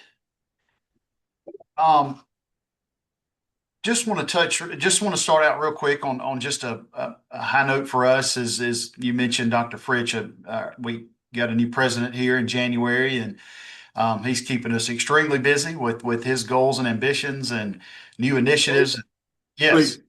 I think you went to your file menu and there you go. Thank you, sir. Okay, we good there? Back. Yes, sir. All right, sorry. Let me get my that's better, right? Yes, sir. Okay. All right. Gotcha. Sorry about that. So just real quick, want to touch base on Dr. Fritsch, and again, apologies for him not being here. And we extremely busy here. He's got a lot of new initiatives. We are much out of our comfort zone, which is a good thing for all of us. And we're excited about him being here. I'm not sure if you all have had the chance to meet him, but hopefully you will soon. And again, we'll do our best to still be good friends with AIC and appreciate all you guys do. And thank you for giving us a platform today to share our story. I'll start out with enrollment, and this is a high note for us. We have set a record enrollment for fall of 25. We have 7,167 students. That's the highest in our history. We have on-campus students increased by 7.6%, online students by 4.4%. We try not to compete against modalities, but the on-campus growth outpacing the online growth is welcome news for us, as it has been the other way around for the last 70 years. But we also are happy to publicize that 85% of our online students reside in the state of Alabama. As far as tuition rates, we have not increased our per credit hour tuition price in 7 years, and that remained the case for this academic year. We did change the way we charged for fees. We consolidated our required fees into one fee. We're calling it the Tiger One fee, and that's to really just make it easier on the student and easier for us to explain. We always have tried to pride ourselves and will continue to pride ourselves on being one of the lower cost institutions in the state from a tuition standpoint. We are very cost sensitive. We have a high number of Pell students. I'll get to that here in a second. Our service area, the footprint is the 13 surrounding Black Belt counties here in West Alabama. As most of you know, we're about 17 miles from the Mississippi state line, so we do get some of those neighboring counties, but over 80% of our students are in state. Economic development in an area with our challenges, we are looked at to be the lead on all things economic development. We always had a close relationship with mayors, city councils, commissioners, local boards, etc. The charter school here locally has really helped with a lot of those relationships, but they've also helped as being a funnel to the university. They've also helped with a lot of our faculty moving back to our county now that some of the K through 12 education issues have been solved. We're seeing somewhat of a housing issue in our county, which is, I guess, a good problem to have. And then just this week, we attended the ribbon cutting for Enviva out at the Port of Epes here in Sumter County. That's the world's largest wood pellet plant, looking at 350 direct and indirect jobs and a $200 million capital investment. As y'all know, that slowed down considerably due to some financial struggles that they've had, which they have now come out of and seem to be in good shape. And then I would have to just really mention the challenges, and I know you guys hear this every year, but it probably goes without saying, but Alabama's Black Belt is historically some of Alabama's most poverty-stricken areas, lower incomes, lack of economic development, population loss. I think the average poverty rate's around 25%. With all Black Belt counties being in the top 35 counties with the highest poverty, 18 Alabama counties with the highest unemployment rate. We're all in the Black Belt. So we're at the bottom of all the bad indicators. And unfortunately, predictable education attainment is low. We've always said that if a student from our area doesn't go to school here, they usually don't go to college at all. And but that's a niche we proudly serve, and that only continues to grow each year. Our fiscal year 2027 ask is for an increase of almost $3.8 million, $3,785,557. That is an 11% increase. And that does include O&M and line items. I'm not going to be redundant. I've sat through some of the presentations and what all the other schools are saying, but the cost increases have had a large impact on us as well. We have a self-funded health insurance program. Those costs have increased 10%. Our utility costs are average increasing around 10%. Insurance is up, software costs, retirees. Again, won't go through all of that.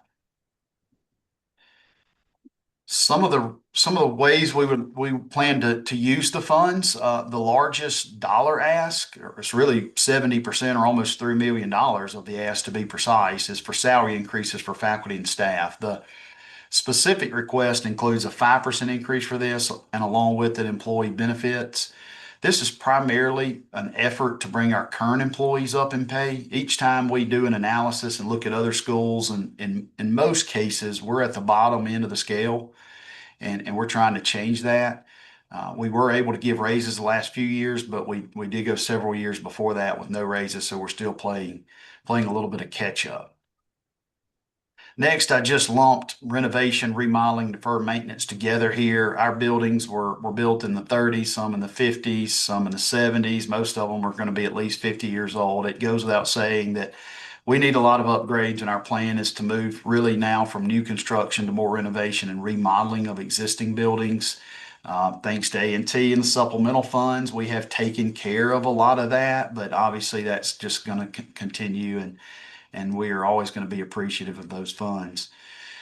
We have asked for an overall 5% increase for physical plant operations, which is a large part, is asking for some new equipment and capital assets. We're really making a concentrated effort on dorm upgrades at the moment. Our occupancy rate has hit 93%.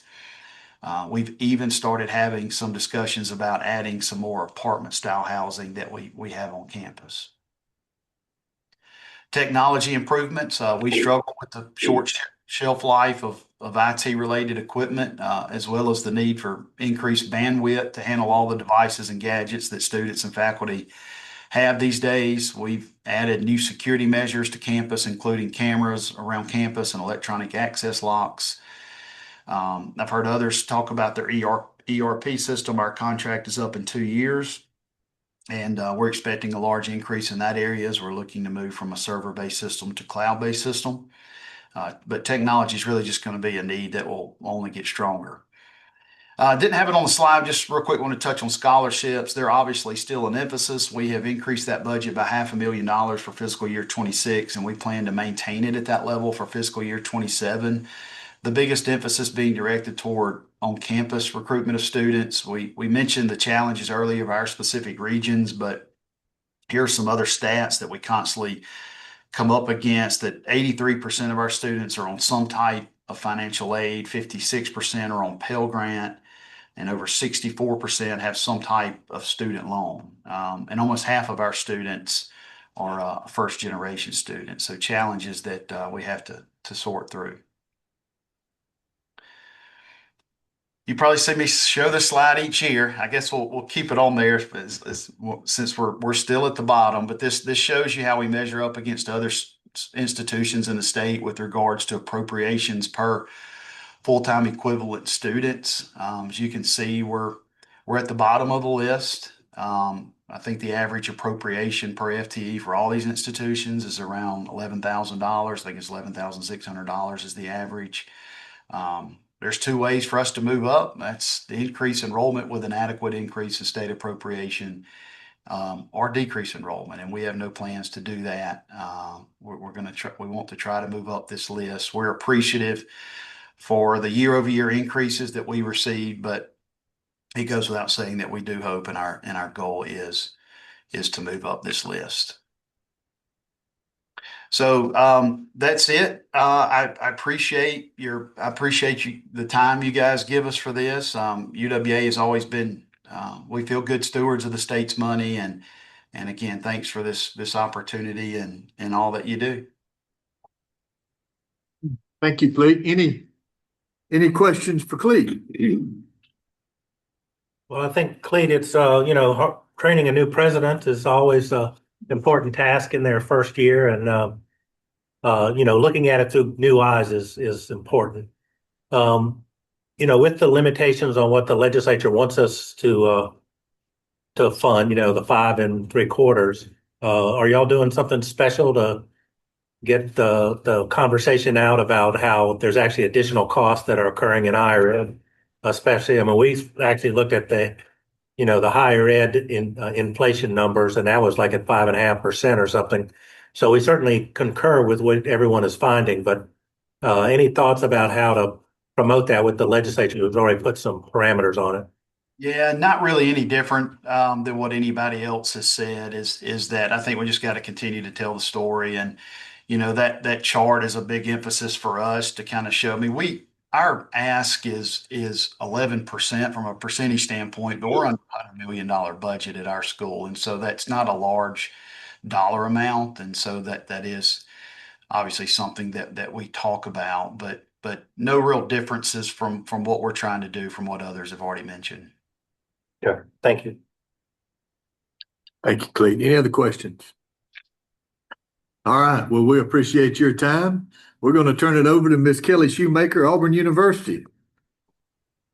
All right. Thank you very, very much. Happy to be with you guys today. And I won't take up too much of your time, leave you some time for some questions. I think just a couple of high points that I want to touch on, just in generalities about Auburn University.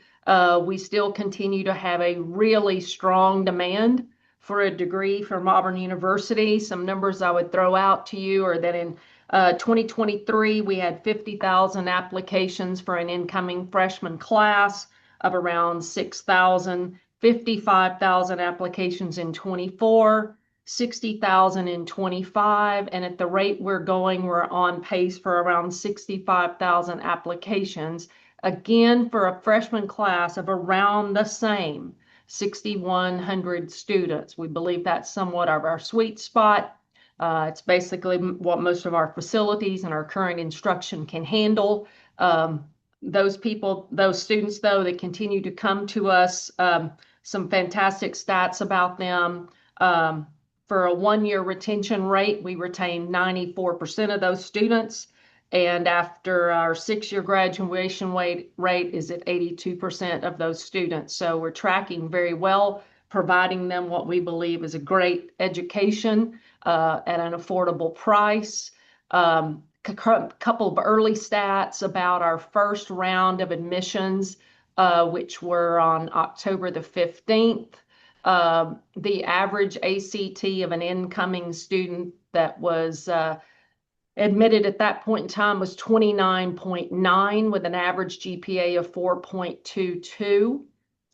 So far, a student has been admitted from 87% of the counties in the state of Alabama.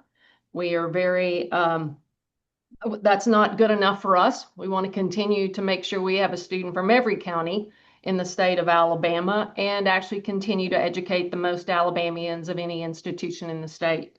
So with that, I caught the last part of Cleet's presentation. I don't have a whole lot of different things to tell you. We are somewhat being eat up by inflationary costs that we can't control, having to do with everything from technology, insurance, the need to enhance our campus safety and security, the construction costs to take care of deferred maintenance, which continues to rise at about 5 to 6% a month.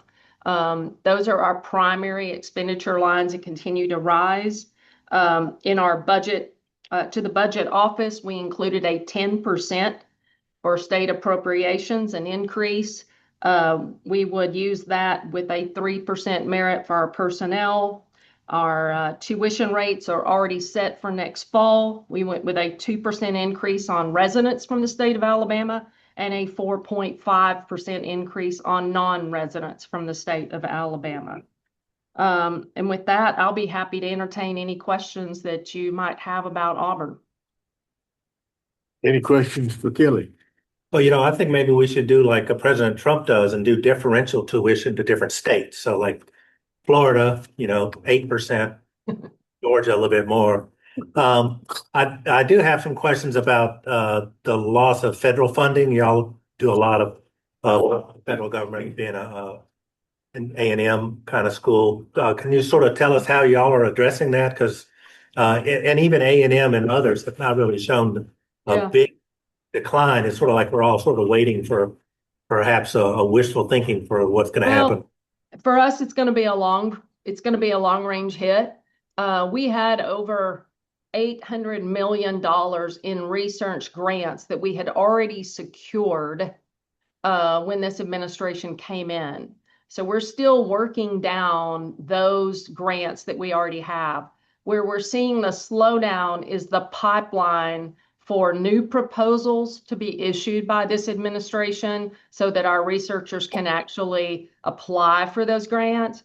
I do not think we're going to see that impact on this campus for maybe another year, maybe a little bit longer. A few of ours, obviously everything is much, much slower, obviously, particularly when you're shut down in Washington right now. The U.S. Department of Agriculture, which is obviously an important agency to this state, has not issued any new monies in 6 months.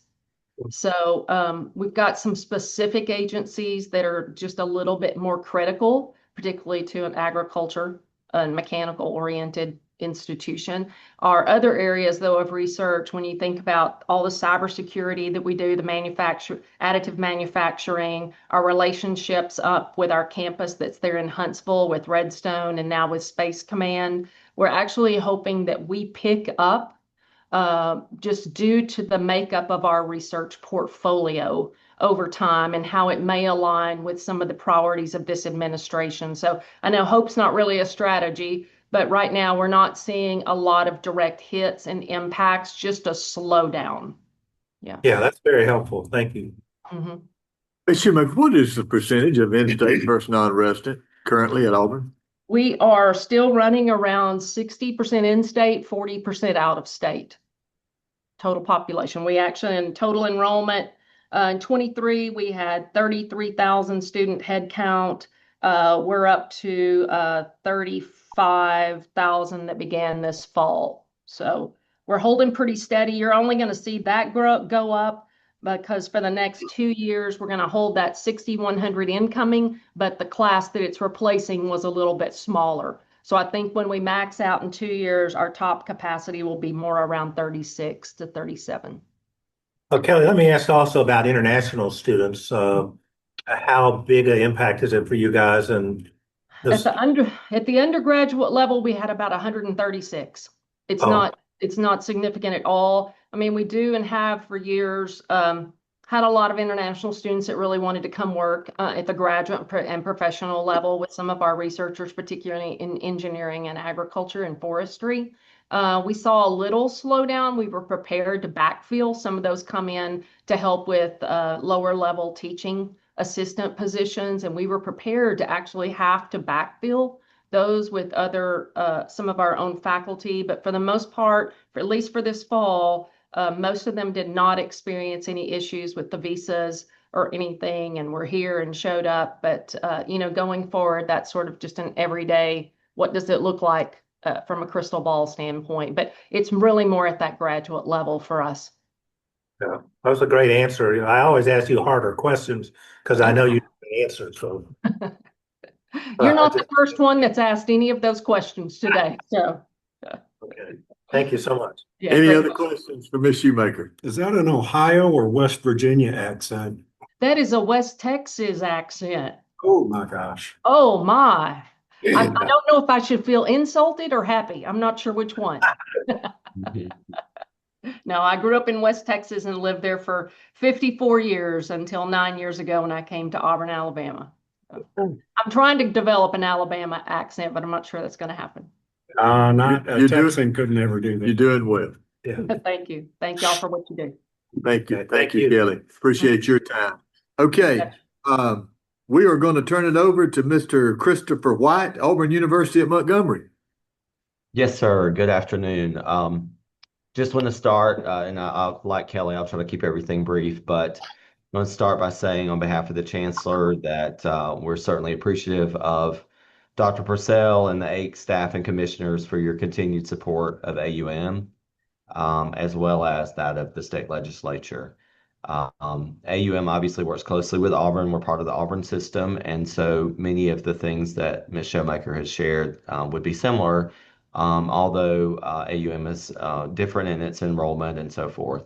AUM certainly depends on the support of state appropriations, and so that's why we think that it's so valuable to have the relationship with AIC.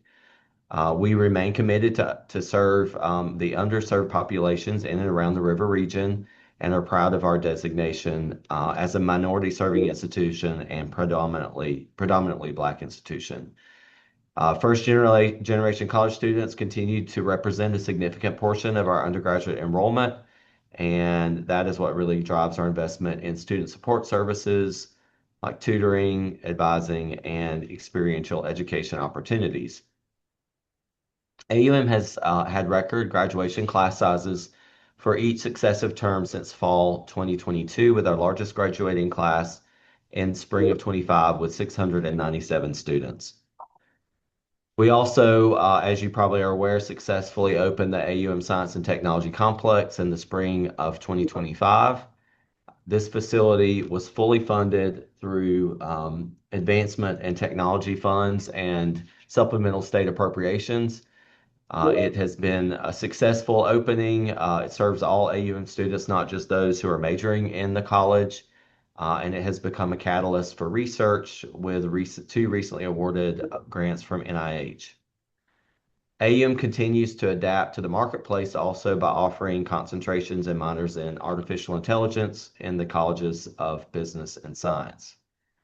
So while that's some of the good news and things that we're doing well here, like all other institutions, we're facing significant challenges.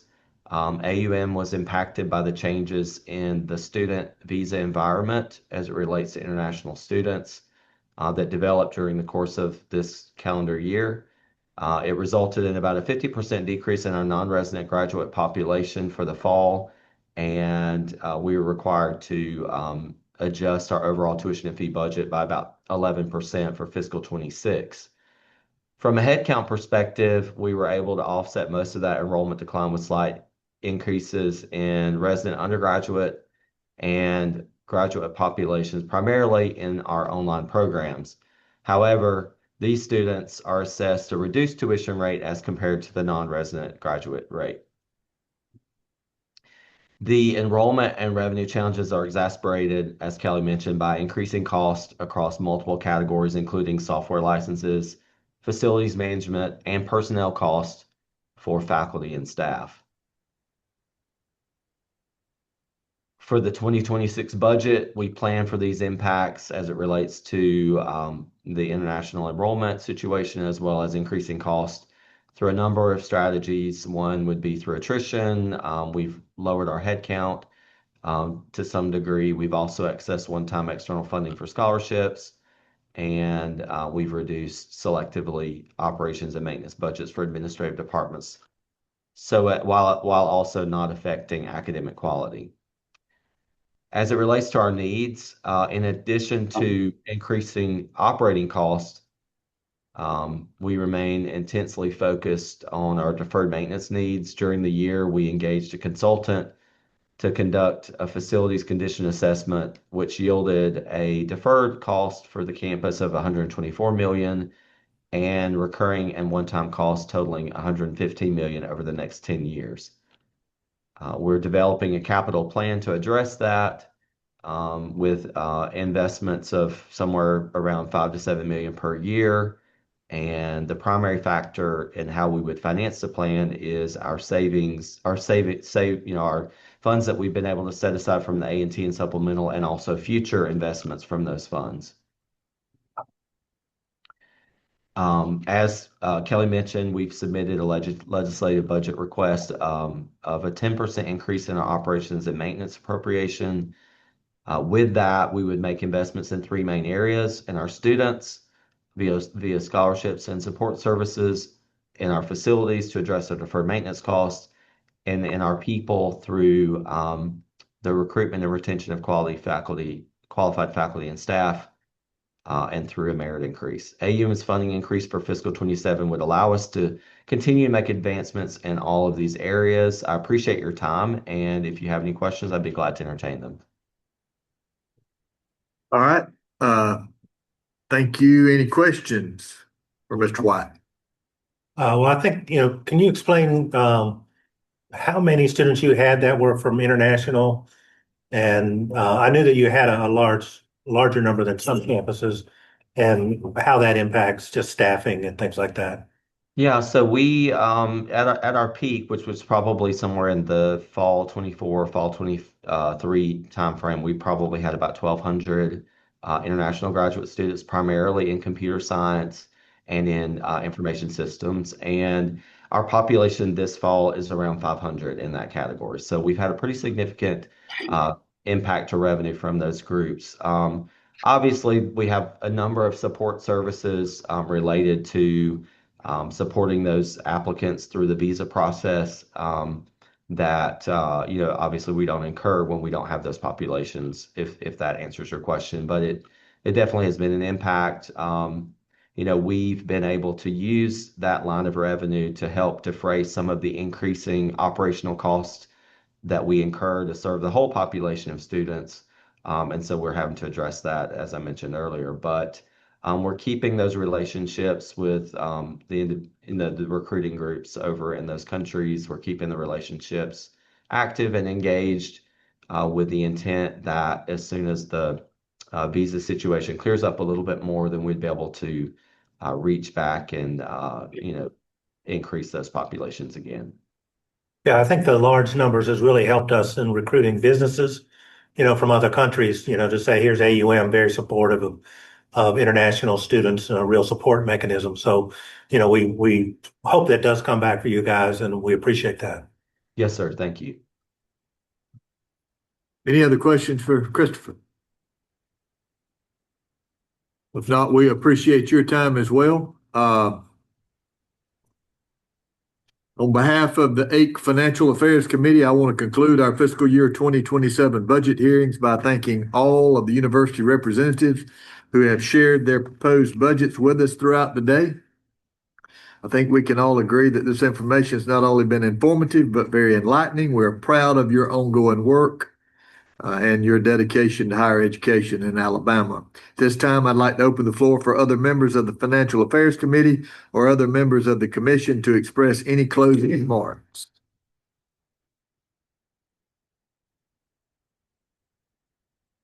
And if there are no further comments, I will adjourn this year's budget hearings. Thank you again for your good work and service to the state of Alabama.